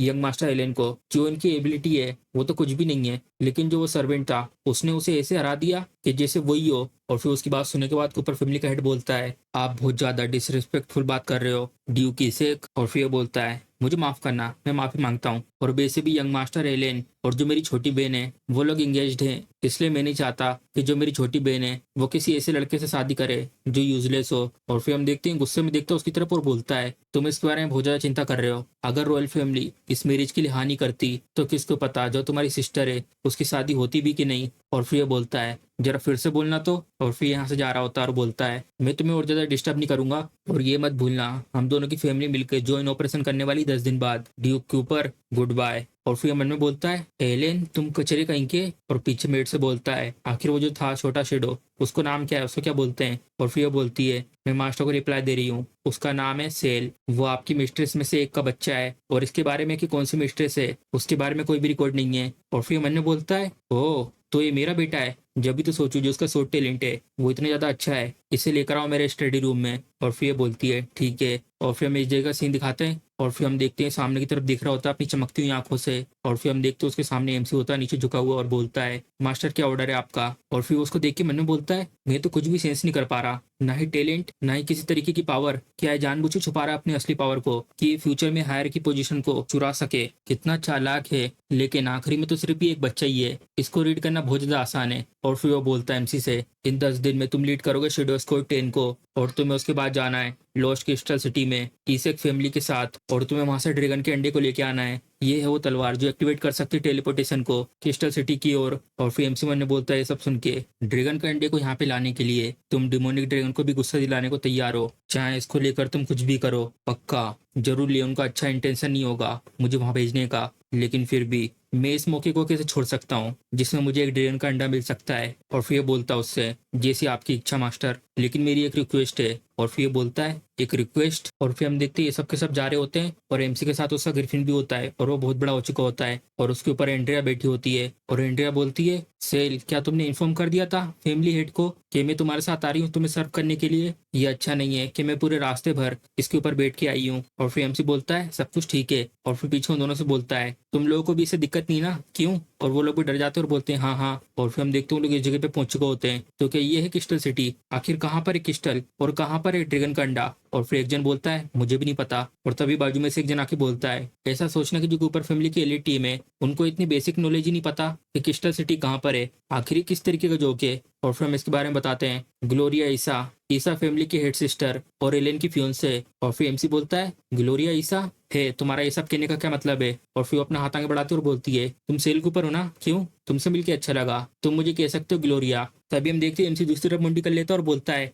एंड्रिया तुम यहीं पे रुको इस मियो के साथ, मैं जल्दी आ जाऊंगा वहां से। और वो बोलती है ठीक है। और फिर पीछे से गुस्से में बोलती है तुम्हारी हिम्मत कैसे मुझे इग्नोर करने की। और एमसी यहाँ से सीढ़ियाँ चढ़ रहा होता है और ये बोलती है सेल के ऊपर मैं तुमसे बात कर रही हूँ। और फिर एमसी बोलता है, मिस ग्लोरिया अगर हम लोगों ने इस पोर्टल को एक साथ एक्टिवेट नहीं करा सूरज डूबने से पहले तो जो हमारी जो ट्रिप है यहाँ पर आने की वो पूरी बर्बाद चली जाएगी। और फिर ये भी कुछ नहीं बोलती। और फिर एमसी उसके बारे में मन में सोच रहा होता है और वो बोल रही होती है, सेल मेरे साथ ट्रेनिंग करो आज। और फिर एमसी मन में बोलता है, मैं आखिर में फिर से मिल गया इस परेशान करने वाली लड़की से। और फिर एमसी अपनी तलवार पे हाथ रखता है और फिर मन में बोलता है भले कुछ भी हो, मैं प्रे करता हूँ जो ये पागल चिड़िया मियो है ये अपना मिशन सक्सेसफुली पूरा करे जो मैंने इसको दिया है। और फिर हम देखते हैं दोनों यहाँ पे खड़े हो जाते हैं अपनी तलवार निकाल के, और उस जगह से बहुत तेज रोशनी निकल रही होती है और सब लोग बोलते हैं जो अल्टर है वो आ रहा है, जो है अल्टर है वो एक टेलीपोर्टेशन फॉर्मेशन है, तुम कूपर फैमिली की बम्पकिन। और दूसरा बोलता है चुप हो जाओ। और फिर हम देखते हैं लोग यहाँ पर आ चुके होते हैं और ये बोलती है तो ये है क्रिस्टल सिटी, ये तो बहुत ज्यादा ब्यूटीफुल है, लेकिन जो वो लेजेंडरी डिमोनिक ड्रैगन का अंडा है क्या वो सच में इसी जगह पर है। तभी एमसी पीछे वाले की मन की बात सुनता है और वो बोल रहा होता है मैं मार दूंगा इन कूपर फैमिली के सोल्जर्स को, और जो ये ड्रैगन का अंडा है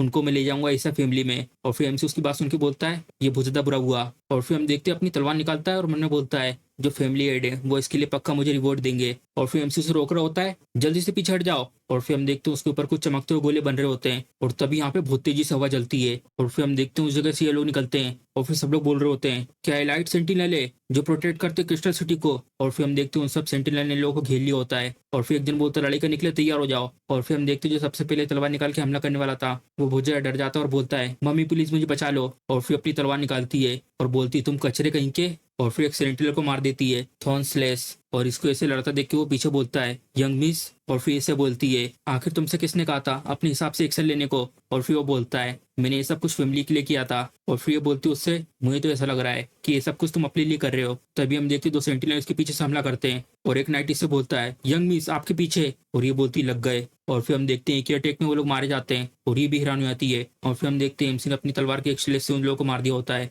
और फिर बोलता है सारे के सारे शेडो मेरी कमांड को सुनो और लग जाओ फॉर्मेशन में। और फिर लोग बोलते हैं ठीक है। और फिर हम देखते हैं सबके सब लाइन से खड़े हो जाते हैं अपनी तलवार को जमीन पर रख के, और उनके अंदर से कुछ निकल के जा रहा होता है सामने की तरफ। और फिर हम देखते हैं वो चीज एमसी की तरफ आती है और वहां से जाकर इनके पास से जाती है और इनको पकड़ लेती है। और फिर एमसी जाता है अपना अटैक करने के लिए उनके ऊपर। और फिर मन में बोलता है मैं देखना चाहता हूँ जो तुम्हारी पावर है लाइट की वो कितनी स्ट्रॉन्ग है, क्या हमारी जो पावर है शेडो की वो इसे जीत सकती है। और फिर हम देखते हैं एमसी एक स्लैश मारता है और वो सारे के सारे एक ही बार में गायब हो जाते हैं। और उसकी इसी पावर देख के सारे सोल्जर बोल रहे होते हैं जितने भी सेंटिनल थे वो सारे के सारे हार चुके हैं। तो ये है कि कूपर फैमिली जो मैजिक पावर को शोर्टमैनशिप में डालती है, और स्पेशली ये वाला जिसको सेल कहते हैं, ये तो अभी बच्चा है लेकिन ऑलरेडी इतना ज्यादा पावरफुल है। और फिर ये भी बहुत ज्यादा खुशी आती है एमसी की पावर देखकर। और फिर मन में बोलती है सेल के ऊपर तुम तो बहुत ज्यादा अच्छे हो। और तभी हम देखते हैं यहाँ पर एक क्रिस्टल होता है और उसमें से बहुत सारी एनर्जी निकल रही होती है। और फिर एमसी उस क्रिस्टल को ले लेता है और फिर मन में बोलता है ये बुरा नहीं है, मैंने ऑब्जर्व कर लिया इस क्रिस्टल की पावर को, और मैं अभी के अभी जा चुका हूँ सिल्वर सोर्ड गार्डियन से गोल्डन सोर्ड मास्टर पर। और फिर हम देखते हैं आगे एक कोलम होता है और एमसी उसकी तरफ देख के बोलता है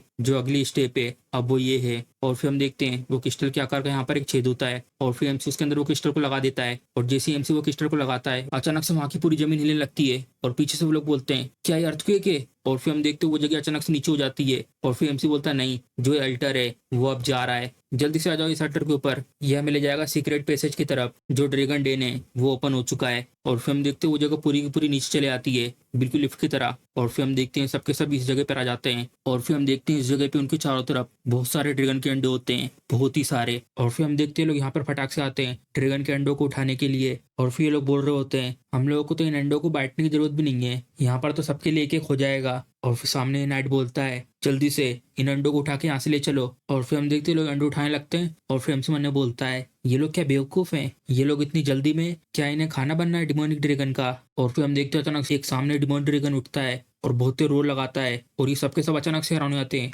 आखिर ये चीज क्या है, ये तो एक डिमोनिक ड्रैगन है, अब हम लोग क्या करें, ये तो उठ गया है। और फिर हम देखते सबके सब भागने लगते हैं और फिर ये और एमसी अपनी तलवार निकाल के आगे को आते हैं और फिर पीछे से ये बोलती है शांत रहो और लड़ाई करने के लिए तैयार हो जाओ। और फिर एमसी बोलता है मैं कवर करूंगा सामने से और तुम सबके सब इस ड्रैगन के अंडे को लो और यहाँ से निकल जाओ। और तभी हम देखते जिस पे होकर ये लोग आए थे अचानक से वो चीज ऊपर को जाने लगती है और फिर हम देखते वो ये होता है और एक अंडा लेके यहाँ से भाग रहा होता है। और फिर एक जन चिल्ला के बोलता है आखिर क्या हुआ, इतनी चिल्ला चोट क्यों कर रहे हो। और फिर एक जन बोलता है ग्रे आखिर तुम ये सब क्या कर रहे हो। और फिर हम देखते हैं ड्यूक ने इससे बोला होता है तुम शेडोज को यूज करना उस ड्रैगन को रोकने के लिए, और जैसे तुम वो ड्रैगन के अंडे को ले लोगे उसके बाद तुम डिस्ट्रॉय कर देना टेलीपोर्टेशन एल्टर को, हम लोग इस एक फैमिली को कोई भी मौका नहीं देंगे, और जो सेल है वहाँ पे वो अकेले रहेगा, उसकी मदद के लिए कोई नहीं आएगा। और फिर बोलता है मुझे माफ करना लेकिन एम्पायर में सिर्फ एक ही फैमिली है जिसके पास ये ड्रैगन का अंडा होगा और वो होगी कूपर फैमिली। सेक्रीफाइस कर दो तुम्हारी जिंदगी को फैमिली के लिए, मैं यहाँ से जा रहा हूँ। और फिर लोग उसके ऊपर चिल्ला रहे होते हैं, तुम कमीने कहीं के, जल्दी इधर पे आओ। और तभी हम देखते हो लोग आगे तरफ भाग के जा रहे होते हैं। और फिर पीछे से ये बोलती है, जो कूपर फैमिली का हेड है वो सच में बहुत ज्यादा रूथलेस है, उसने सिर्फ हमें यहाँ पे अकेला नहीं छोड़ दिया लेकिन बाकी सबको भी। और फिर एमसी बोलता है, वैसे ही हुआ जैसा मैं सोच रहा था। और फिर ये बोलती है, जैसा तुमने सोचा था वैसा, तो इसका मतलब तुम यहाँ पर चले आए अपनी जिंदगी देने के लिए। और फिर एमसी बोलता है, तुम ज्यादा ही सोच रही हो। और फिर हम देखते हैं अपने मुंह से एक फायर अटैक करता है एमसी के ऊपर। और फिर एमसी उससे बच जाता है और बोलता है, क्योंकि, और फटाक से उसके पंख को काट कर सामने की तरफ आ जाता है, क्योंकि मैं यहाँ पे नहीं मरने वाला। और फिर वो ड्रैगन अपना मुंह करता है एमसी की तरफ और उसके ऊपर अपने हाथ से हमला करता है। और फिर हम देखते हैं एमसी बहुत दूर जाके फिकाता है और ये फटाक से जाती है एमसी की तरफ। और फिर हम देखते हो भागकर आ रही होती है एमसी का नाम पुकारते हुए। और तभी वो अपना फायर अटैक कर देता है और तभी एक आवाज आती है, मून साइन शॉर्ट सील्ड। और फिर हम देखते हैं वो इसकी टेक्निक होती है। और फिर ये बोलती है, तो तुम वहां पर क्यों गए इतने बड़े बड़े वर्ड कहकर, क्या तुम ठीक हो? और फिर एमसी बोलता है, मैं ठीक हूँ, बस मेरी मदद करो इसके अटैक को डिले करने में, और जैसे मुझे चांस मिलेगा मैं सीधे इसके दिल पे हमला करूंगा। प्लीज मिस ग्लोरिया, तुम ही हो जो ये सब कर सकती है। और फिर भी शर्मा जाती है एमसी की बात सुन के और बोलती है, क्यों नहीं। और फिर मन में बोलती है, मैं भी एक गिफ्टेड स्वॉर्डमैन हूँ, मैं नहीं चाहती कि ये मुझे नीचे नजरों से देखे। और फिर एमसी मुस्कुराता है और फिर हम देखते हैं उसने इसके सामने अटैक कर दिया होता है। और फिर ये बोलती है, सेल टाइम आ गया उसको ऊपर अटैक करने का। और फिर उसकी तरफ देख के बोलती है, हे तुम वहां पे खड़े होके क्या कर रहे हो, जल्दी जाओ उसके ऊपर अटैक करो। और फिर मन्ना बोलती है, तत्तेरी की, कहीं ऐसा मत कहना यह भी इस समय वहां पर इतना तेज गिरा कि उसके पास कोई एनर्जी नहीं है दोबारा अटैक करने की। अगर ये कंटिन्यू ऐसा चलता रहा तो हम सब के सब यहाँ पे मारे जाएंगे। मैं सिर्फ यहाँ पे इसी मूव को यूज कर सकती हूँ। और फिर अपनी टेक्निक यूज कर रही होती है, शॉर्ट डांस ऑफ डिस्ट्रक्शन। और फिर हम देखते हैं उस ड्रैगन के ऊपर उस स्किल से लगातार हमले हो रहे होते हैं। और फिर ड्रैगन भी उसको जैसे बहुत तेज चिल्लाता है और फिर वो नीचे गिर जाता है। और फिर वो बोलती है, क्या मैंने कर दिया? और फिर हम देखते हैं लोग इसके ऊपर लात मार रहे होते हैं और ये बोलता है, ये लो मेरी पावर का टेस्ट, तुम स्टूपिड ड्रैगन। और फिर भी हैरान हो जाती है, क्या मैंने सच में कर दिया? और तभी हम देखते हैं वो ड्रैगन की आंख खुलती है और वो सीधे इसकी तरफ देख रहा होता है और वो खड़ा होकर बहुत तेज घुर्राता है इनके ऊपर और ये लोग भी डर जाते हैं। ओ नो, जो ये डिमोनिक ड्रैगन है अब वो बजक मोड में एंटर हो चुका है, जल्दी से छुपने के लिए कोई जगह ढूंढो। और फिर भी हैरान होकर बोलती है, आखिर ये कैसे पॉसिबल है? और तभी हमसे अपने हाथ को सामने लाकर अपनी गर्दन में बंधी हुई तलवार को निकालता है और फिर अपनी तलवार को समन कर लेता है और मन में बोलता है, swordsmanship, inheritance, third skill, blood shadow slash. और फिर हम देखते हो ड्रैगन के अंदर से ब्लड निकल के जा रहा होता है और फिर वो ब्लड एमसी की तलवार के आसपास जमा हो जाता है। और फिर एमसी फिर से बोलता है, ब्लड शैडो स्लैश कंडेंस। और फिर हम देखते हैं उस ड्रैगन के ब्लड से एमसी के 2 क्लोन बन जाते हैं और ये लोग तो बहुत ज्यादा हैरान हो जाते हैं एमसी की तरफ देख के और बोल रहे होते हैं, सेल ने तो इस ड्रैगन के खून को अपने क्लोन में ट्रांसफॉर्म कर दिया है। और फिर दूसरा बोलता है, और सिर्फ ये भी नहीं, लेकिन क्या तुम लोगों ने ये नोटिस करा है, जो उसकी वो सोर्ड है वो अचानक से एक होली ग्रेड के सोर्ड में चेंज हो गई है। और फिर नाइट बोलता है, कहीं ये ब्लड मैजिक तो नहीं है? और फिर बोलती है, हाँ ये एक फॉरबिटन मैजिक है और एम्पायर ने सिर्फ कूपर फैमिली को अलाउ करा है कि वो इस टेक्निक को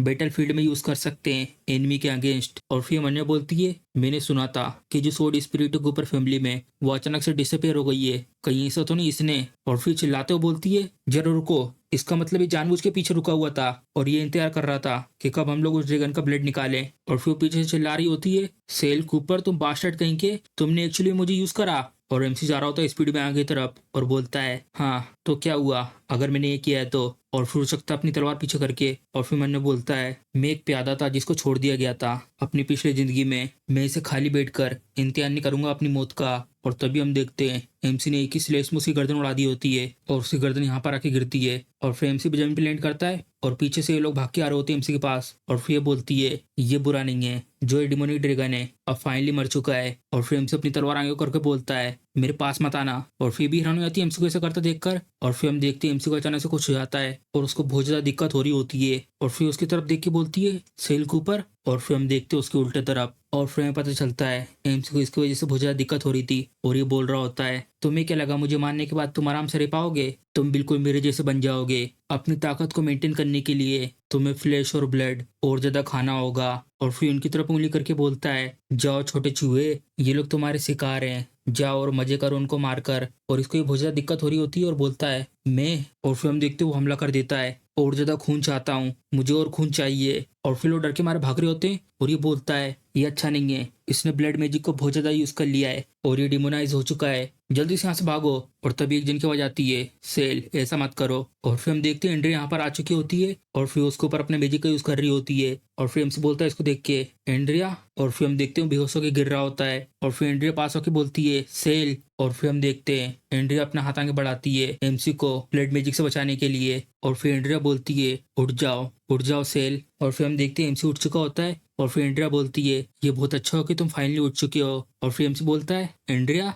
और फिर वो बोलती है, मैंने तुम्हारे ऊपर प्यूरिफिकेशन को यूज करा है तो तुम अभी के लिए डिमोनाइज नहीं होगे और बाकी लोग भी ठीक है। और तभी वो एक चीज लेकर आ रही होती साथ में। और फिर हम देखते पीछे जो अंडा लेके भागा तो उसको पकड़ लिया होता है। और फिर हम देखते हैं इसके हाथ में वो डिमोनिक ड्रैगन का अंडा होता है। और फिर ये बोलती है, जो ये ड्रैगन का अंडा है पूरी तरीके से ठीक है और यही आखिरी बचा हुआ एक अंडा है और मैंने इस अंडे के बारे में इस एक फैमिली के मेंबर को नहीं बताया है। और वो जो लड़की थी लाल बालों वाली, वो ऑलरेडी जहाँ से जा चुकी है अपनी टीम के साथ, तो तुम्हें चिंता करने की जरूरत नहीं है कि मिशन कंप्लीट नहीं हुआ है। चलो तो फिर चेयर अप हो जाओ। और फिर हमसे बोलता है, तुम्हारा शुक्रिया एंड्रिया, लेकिन मैं इसके बारे में चिंता नहीं कर रहा था। और फिर मैंने बोलता है, ओरिजिनली जो मियो है वो एंड्रिया को यहाँ से पहले से अरेंज की गई लोकेशन पर ले जाता और उससे ये झूठ बोलता कि सारे के सारे लोग एक्सीडेंट के कारण मारे गए हैं, जिससे कि वो कभी भी फैमिली को छोड़ के ना जा पाए। और ये मैंने एक्सपेक्ट नहीं करा था। और फिर हमसे बहुत ज्यादा गुस्से में होता है और अपनी तलवार से गर्लफ्रेंड के ऊपर हमला करने के लिए आता है और उससे बोलता है, तुम इतनी सिंपल चीज को भी नहीं कर पाए, अब तुम मरोगे बेवकूफ चिड़िया। और फिर हम देखते हैं एंड्रिया फटाक से सामने आके उसे बचा लेती है और पीछे से गर्लफ्रेंड बोलता है, इसमें मेरी गलती नहीं है, यही तुम्हारी चिंता कर रही थी, इसलिए उसने मुझे बार बार बोला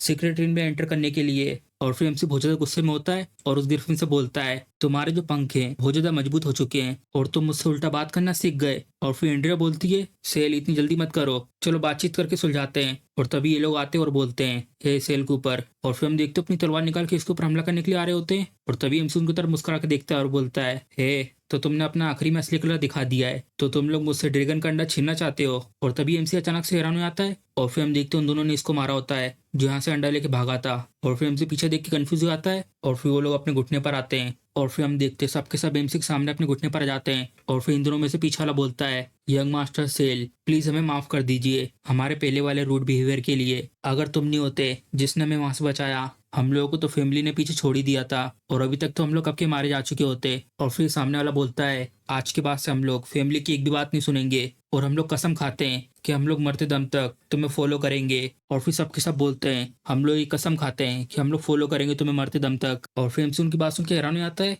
तुम लोग। और तभी एंड्रिया वो अंडे की तरफ देख के बोलती है, सेल जरा देखो जो है ड्रैगन का अंडा है। और फिर हम देखते वो चटक रहा होता है और फिर हम देखते वो ड्रैगन का बच्चा बाहर आ चुका होता है। और फिर एंड्रिया बोलती है, वाओ एक डिमोनिक ड्रैगन अभी बाहर आ चुका है। और फिर एमसी उसकी तरफ अपना हाथ करके बोलता है, डिमोनिक ड्रैगन वो सिर्फ ताकतवरों का कहना मानते हैं, क्या तुम मुझे एक्सेप्ट करोगे अपने मास्टर के रूप में। और फिर हम देखते हैं उसके पास आ चुका होता है और एमसी उसको अपने हाथ से सिलाता है और फिर बोलता है, हाँ बिल्कुल ऐसे ही। और फिर ये बोलता है, ये तो बहुत अच्छा हुआ जो डिमोनिक ड्रैगन है उसको टेम कर लिया है, कांग्रेचुलेशन यंग मास्टर को एक डिमोनिक ड्रैगन को टेम करने के लिए। अब आज के दिन से जो सेल के ऊपर की रेबल फोर्स है जो फैमिली के अगेंस्ट है वो पैदा हो चुकी है। और तभी हमें इस जगह का सीन दिखाते हैं और फिर हम देखते हैं लोग बैठे होते हैं। और तभी हम देखते हैं एक जन एक लेटर पढ़ रहा होता है और फिर अपनी मदर से बोलता है, मदर आखिर में कब वापस जाऊंगा हॉर्स रेसिंग के ट्रैक्स में। और फिर उसकी मदर बोलती है, जब तुम्हारे पापा का काम पूरा हो जाएगा जब चलेंगे। और तभी वो उस टेबल पे लेटर को मार के बोलता है, जाओ जाओ तुम सबके सब, तुम सिर्फ मजे करते रहते हो पूरा दिन, तुम लोग तो सबसे ज्यादा बेकार हो उस बास्टर्ड बच्चे से भी। क्या तुम्हें पता है जो वो सेल के ऊपर बच्चा है, ना कि सिर्फ उसने डिमोनिक ड्रैगन को स्लो कर दिया लेकिन उसने उसके बच्चे को भी टेम कर लिया है। और फिर हैरान होकर बोलती है, ये तो हमारे बच्चे की गलती नहीं है, आखिर तुम इतना गुस्सा क्यों हो रहे हो उसके ऊपर, अगर हमारा एलन वहां पे जाता तो वो डेफिनेटली उस डिमोनिक ड्रैगन को टेम कर लेता। और फिर ये बोलता है, हाँ मॉम बिल्कुल सही कह रही है, मैं भी थोड़ा कंफ्यूज हो रहा हूँ, इसके पास इतना कॉन्फिडेंस कहाँ से आया। और फिर वो उसको यहाँ से ले जा रही होती है और बोलती है, भूल जाओ मुझे कुछ नहीं कहना है इसके बारे में और तुमसे, एलिन चलो मदद तुम्हारे साथ चलेगी उस रेस ट्रैक में आज। और फिर वो बोलता है ठीक है। और फिर हम देखते वो चले जाते हैं और वो यहाँ से जल्दी से भाग के जा रहा होता है और बोलता है, जल्दी से लेकर आओ मेरे लिए वो चाबुक। और फिर ये बोलती है बटलर से, आखिर कैसी चल रही वो रिसर्च डेप्रीवेशन मैजिक की। और फिर बटलर बोलता है, चिंता मत कीजिए मैडम, हम लोगों ने सक्सेसफुली कंप्लीट कर चुकी रिसर्च, हम लोग सिर्फ इंतजार कर रहे हैं कि हम लोग जल्दी से ढूंढ ले एक टेस्ट सब्जेक्ट को जिसके पास ऐसे रंग का टैलेंट हो। एक बार बस ये पूरा हो जाए, बस सिर्फ कुछ नहीं, बस हम लोग ये पता कर लें कि ये चीज पॉसिबल है कि नहीं। एक बार ये हो गया तो हम लोग उसी समय इसको यूज कर देंगे सेल कूपर के ऊपर। और फिर भी बहुत ज्यादा गुस्सा और डिस्कस्टिंग वाला चेहरा बना के बोलती है, बुरा नहीं है, इस बार मैं डेफिनेटली पीछा छुड़ा लूंगी उस बदमाश बच्चे से। सबसे पहले हम देखते हैं 5 साल बाद, और एंड्रिया एमसी के ऊपर प्यूरिफिकेशन मैजिक यूज कर रही होती है और उससे बोलती है इसके बाद तुम पूरे तरीके से प्यूरिफाई हो जाओगे और तुम आगे कभी भी फ्यूचर में ड्यूमनाइज नहीं होंगे कभी भी, और तुम्हारी जो वो स्वॉर्ड टेक्निक है तुम उसको जितना चाहे उतना यूज कर सकते हो। और फिर एमसी ये सब के लिए एंड्रिया को शुक्रिया करता है और फिर एंड्रिया बोलती है नहीं, मैं हूँ जिसे तुम्हें शुक्रिया करना चाहिए, तुमने मुझे इतनी ज्यादा वंडरफुल स्टाफ दी है। और तभी खिड़की के पास से कोई भूत भग के जाता है और फिर एमसी देख लेता है उसकी परछाई को और उसी समय अपनी खिड़की खोल के बाहर चिल्ला के बोलता है कौन है यहाँ पर। और फिर मैंने बोलता है ये ऑलरेडी यहाँ से निकल गया, लेकिन जो उसका फिगर था वो तो साफ साफ उस हाउसकीपर जैसा लग रहा था, मतलब उस बटलर जैसा। और फिर यहाँ पर ये दो लोग आते हैं और फिर बोलते हैं यंग मास्टर कूपर, जो आपने हमें टास्क दिया था उसको हमने पूरा कर दिया है और साथ में हम लोग उसका रिजल्ट भी लेकर आए हैं। और फिर लोग बता रहे हो तो सब कुछ हम लोगों ने सीक्रेटली नजर रखी हाउसकीपर के ऊपर और हमें उसके बाद ये पता चला है कि वो कुछ ब्लैक मैजिक्स के ग्रुप को इकट्ठा कर रहा है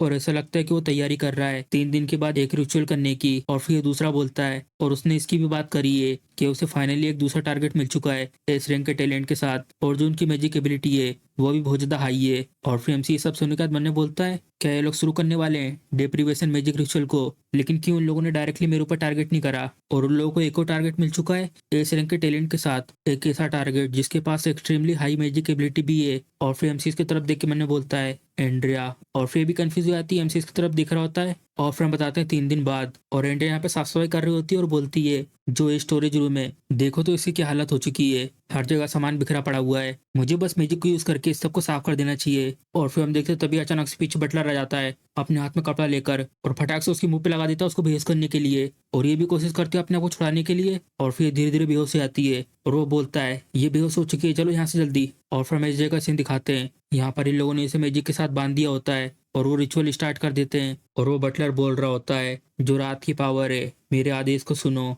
दिल की गहराई से मेरे हाथ में इकट्ठा हो जाओ, ट्रांसफर कर दो पावर को मेरे कंट्रोल में, पावर का फ्लो मेरा पीछा करो बिल्कुल एक शेडो की तरह। और लगातार यही बोल रहा होता है और फिर उसको खंजर मारने वाला होता है। जैसे इसके दिल का खून इस फॉर्मेशन में मिक्स होगा उसी समय जो भी इसका टैलेंट है वो मेरा हो जाएगा। और फिर अपना खंजर वहां पे मार देता है लेकिन वो वहां पे नहीं होती और वो देख के हैरान हो जाता है क्या ये सब क्या हुआ। और तभी वो इसके पीछे आके बोलती है ये एक इल्यूजन मैजिक था, और ये भी हैरान हो जाता है उसको पीछे देखकर एंड्रिया। और फिर ये बोलती है मुझे अंडर एस्टिमेट मत करो, और तभी वो इसके ऊपर अपना मैजिक यूज करती है शाइनिंग स्टार लॉक और इसको बांध देती है अपनी मैजिक से। और फिर ये बोलता है डैम इट, ये लड़की तो बहुत ज्यादा ट्रिकी है। और फिर इन सब मेजर से बोलता है आखिर तुम सबके सब ऐसे खड़े क्यों हो, जल्दी जाओ उसे टेक डाउन करो। और फिर वो लोग भी हमला करने के लिए तैयार हो जाते हैं और फिर एंड्रिया अपने आंख और कान बंद करके वहीं पे बैठ जाती है। और फिर मैंने बोलती है सेल ने मुझे कहा था इस सब के बाद मुझे अपनी आंखों को बंद करना है और मुझे कुछ भी देखना और सुनना नहीं है। और तभी एक बहुत बड़ी परछाई आती है ऊपर से और ये देख के हैरान हो जाता है आखिर ये क्या है। और फिर एक जन बोलता है ये आवाज तो। और फिर हम देखते हैं एमसी का ड्रैगन और वो ग्रिफिन जाते हैं और दोनों बहुत बड़े बड़े हो चुके होते हैं अब, और ये सब के सब देख के हैरान हो जाते हैं ये तो एक ड्रैगन है और एक ग्रिफिन। और वो ग्रिफिन भी एक एक करके सबको मार देता है और वो ड्रैगन भी बहुत ही ज्यादा खतरनाक होता है, जमीन पे खड़े होकर सब लोगों को अपनी आंख से जला रहा होता है। और फिर उसकी तरफ देख के बोलता है एक डिमोनिक ड्रैगन और एक ग्रिफिन, ऐसा मत कहना। और तभी एक आवाज आती है तुम्हारी इतनी हिम्मत कि तुमने एंड्रिया को टच करा, तुम जरूर जिंदा रहने से थक गए होंगे। और फिर उसकी तरफ देख के बोलता है सेल कूपर। और फिर एमसी अपनी तलवार लेके उसके सामने खड़ा हुआ होता है और उसके गाल पे तलवार को लगा के बोलता है चलो बोलो तुमने एंड्रिया को टारगेट क्यों करा। और फिर वो बता रहा होता है क्योंकि जो ये डेप्रीवेशन मैजिक है उसे सिर्फ एक ही बार टारगेट के ऊपर यूज कर सकते हैं, और ये भी पक्का करने के लिए यंग मास्टर एलन को तुम्हारा टैलेंट मिल सके तो इसलिए हमें एक इंसानी टेस्ट सब्जेक्ट को ढूंढना था, प्लीज मुझे छोड़ दो, मैं तो सिर्फ ऑर्डर को फॉलो कर रहा हूँ। और फिर एमसी हैरान के मन में बोलता है तो इसका मतलब एंड्रिया खतरे में आई मेरे वजह से। और फिर एमसी इससे बोलता है मैं तुम्हें यहाँ से जाने दे सकता हूँ लेकिन। और फिर अपनी तलवार से अपने हाथों काटता है और फिर इसके सामने अपना खून गिरा देता है और एक मैजिक सर्कल एक्टिवेट हो जाता है और फिर उसको देख के बोलता है एक शेडो ओथ। और फिर एमसी इसके बाल पकड़ के इसकी मुंडी ऊपर करता है और इसे बोल रहा होता है जाओ यहाँ से वापस, और तुम्हें यहाँ से जाकर बोलना है मेट्रियास से, मतलब उस एलेन की मदर से, जो वो डेप्रीवेशन मैजिक सेरेमनी थी वो पूरी तरीके से सक्सेसफुल हो चुकी है और बस तुम्हें उसे मेरे ऊपर यूज करना बाकी रह गया है, और उस चीज को अभी इसी समय करना जरूरी है। क्यों, समझ गए ना तुम, अगर तुम ये सब नहीं करोगे तो तुम्हें पता है ना कि तुम्हारे साथ क्या होने वाला है। और फिर ये बोलता है आखिर क्यों। और फिर एमसी उसकी तरफ अपनी लाल आंखों से देख के बोलता है तुम बोल रहे हो क्यों, नेचुरल तरीके से एलियन के ट्रू कलर को एक्सपोज करने के लिए। और फिर हम देखते हैं इस जगह का सीन, बटलर यहाँ पर आकर इसको बता रहा होता है मैडम डेप्रीवेशन एक्सपेरिमेंट सक्सेसफुल हो चुका है। और तभी हम देखते हैं पीछे एलियन ग्लोरिया से बात कर रहा होता है और उससे बोलता है ब्यूटीफुल मिस ग्लोरिया, क्या तुम मेरे साथ आसपास के गार्डन में घूमना पसंद करोगी। और फिर वो बोलती है निकल जाओ यहाँ से। और फिर बटलर से बोलती है क्या तुम इसमें पूरी तरीके से श्योर हो ना? और फिर बटलर बोलता है पूरी तरीके से, और वैसे भी फुल मून भी आने वाला है, ये तो बहुत ज़्यादा कोइंसिडेंट है क्योंकि उसी समय पे यंग मास्टर की एज सेरेमनी भी आ रही है। ये बिल्कुल परफेक्ट टाइम है ये सब करने के लिए। और फिर बटलर से बोलती है बहुत बढ़िया, तुमने बहुत अच्छा किया है। और फिर मैंने बोलती है मेरे इतने लंबे समय की जो इच्छा थी अब वो फाइनली पूरी होने जा रही है। एलेन जो तुम्हारी मदर है वो तुम्हें पक्का इस फैमिली का फ्यूचर हेड बनाएगी, नहीं फ्यूचर का सबसे ज़्यादा स्ट्रॉन्गेस्ट मैन पूरे एम्पायर में। और फिर ग्लोरिया से बोलता है मिस ग्लोरिया कहीं आप ऐसा तो नहीं कर रही हो कि तुम्हें मेहनत करनी होगी मुझे पाने के लिए? क्या तो सेम की बात है, मुझे पहले पता चल गया कि तुम ये ट्राई कर रही हो। और फिर मैंने बोलता है मदर ये सोचना कि आप मुझसे मेरे फियांसे के करीब जाने के लिए कहोगी, आखिर कौन सी ऐसी लड़की है जो मेरे पास नहीं आना चाहेगी? और तभी वो अपनी तलवार निकाल के इसे गर्दन के पास रख देती है। और ये भी बहुत ज्यादा हैरान हो जाता है उसको ऐसे करता देखकर। और फिर वो बोलती है मेहनत करनी पड़ेगी मेरे पास आने के लिए, क्या तो बकवास है, तुम्हारा जैसा यूजलेस यंग मास्टर, तुम्हें ऐसा लगता है कि तुम वर्दी हो मेरे फियांसे बनने के? और फिर मैंने बोलता है क्या ये लड़की थोड़ी सी पागल है? और फिर हम देखते हो वो हमला करने के लिए अपनी तलवार पीछे करती है और फिर उससे बोलती है तुम्हें सबसे पहले मुझे हराना होगा। और फिर वो चिल्ला रहा होता है कोई जल्दी से आके इसे यहाँ से ले जाओ। और तभी एक जन आकर अपनी तलवार से उसकी तलवार रोक देता है। और फिर हम देखते हैं वो अपना एमसी होता है। और फिर पीछे मुड़ के एलेन से बोलता है कोई यहाँ पर आओ और इसे यहाँ से ले जाओ। और फिर वो बहुत ज्यादा गुस्से में होता है और उससे बोलता है किसी ने तुमसे ये नहीं कहा था कि तुम्हें मुझे बचाना है, मैं बस ये भूल गया था अपनी सोट को अपने साथ लेके आना। और फिर मैंने बोल रहा होता है कचरे कहीं के तुम्हारी हिम्मत कैसे हुई मेरा मजाक बनाने की? और तभी ग्लोरिया बोलती है सेल आखिर तुम यहाँ पर क्यों आए? और फिर वो एमसी का हाथ पकड़ के उसे चिपक के बोल रही होती है जल्दी आओ मेरे साथ यहाँ पे ट्रेनिंग करो। और फिर एमसी उसे बोलता है मुझे माफ कर दो मैं थोड़ा सा बिजी हूँ आज। और एलेन तो बहुत ज्यादा हैरान हो जाता है इनको ऐसे देखकर। और फिर मैंने बोलता है आखिर ये सब क्या हो रहा है, आखिर क्यों ग्लोरिया इस लड़के के साथ ऐसे चिपक रही है, कहीं ऐसा तो नहीं ग्लोरिया इसे पसंद करती है? और फिर शर्माते हुए बोल रही होती है एमसी से हर कोई क्वालिफाइड नहीं होता मेरे साथ ट्रेनिंग करने के लिए, ये अच्छा होगा कि तुम इसके बारे में दोबारा सोचो। और इसको बहुत ही गुस्सा आता है और बोलता है सेल तुम और मेरी फियोंसे। और तभी इसकी मोम बुलाती पीछे से इसको। और फिर ये बोलता है मदर। और फिर मैंने बोलता है भूल जाओ इसके बारे में क्योंकि आफ्टर ऑल मैं शादी करूंगा उसके साथ फ्यूचर में और फिर मैं उसको सबक सिखाऊंगा अच्छे तरीके से। और फिर जा रहा होता है यहाँ से ग्लोरिया से बोलते हुए जबकि मिस ग्लोरिया मेरी रिक्वेस्ट को आज एक्सेप्ट नहीं करना चाहती हैं तो मैं यहाँ से चलता हूँ। और फिर पीछे ग्लोरिया भी इसको जीप चढ़ाते हुए गुड बाय करती है। और फिर एमसी से बोलती है चलो तो फिर जो ये अनोइंग इंसान था वो यहाँ से जा चुका है, अगर तुम तैयार नहीं होते मेरे साथ ट्रेनिंग करने के लिए तो मैं तुम्हारे ऊपर इसी समय अटैक कर दूंगी। और फिर एमसी बोलता है ठीक है मैं तैयार हो जाऊंगा इसके लिए, लेकिन तुम्हें मुझसे एक चीज का वादा करना होगा। और फिर ये बोलती है कहो। और फिर एमसी उसके पास आके बोलता है मुझे इंट्रोड्यूस करवाओ तुम्हारे ब्रदर ड्यूक इसेक से। और फिर एमसी की ये बात सुन के कंफ्यूज हो जाती है। और फिर हम देखते हैं उसने मिलवा दिया होता है और दोनों के दोनों आमने सामने खड़े होते हैं। और फिर एमसी बोलता है मेरे पास एक तरीका है जिससे मिस ग्लोरिया और एलेन की एंगेजमेंट को कैंसिल कर सकते हैं, लेकिन इस सब के लिए मैं तुमसे आशा करता हूँ कि तुम मुझे दोगे इस एक फैमिली के एक हेयरलूम को, मतलब विरासत, द इल्यूजनरी टाइम बॉक्स। और फिर एमसी इसकी तरफ देख के मैंने बोलता है मेरी पिछली जिंदगी में जो डूक इसेक थे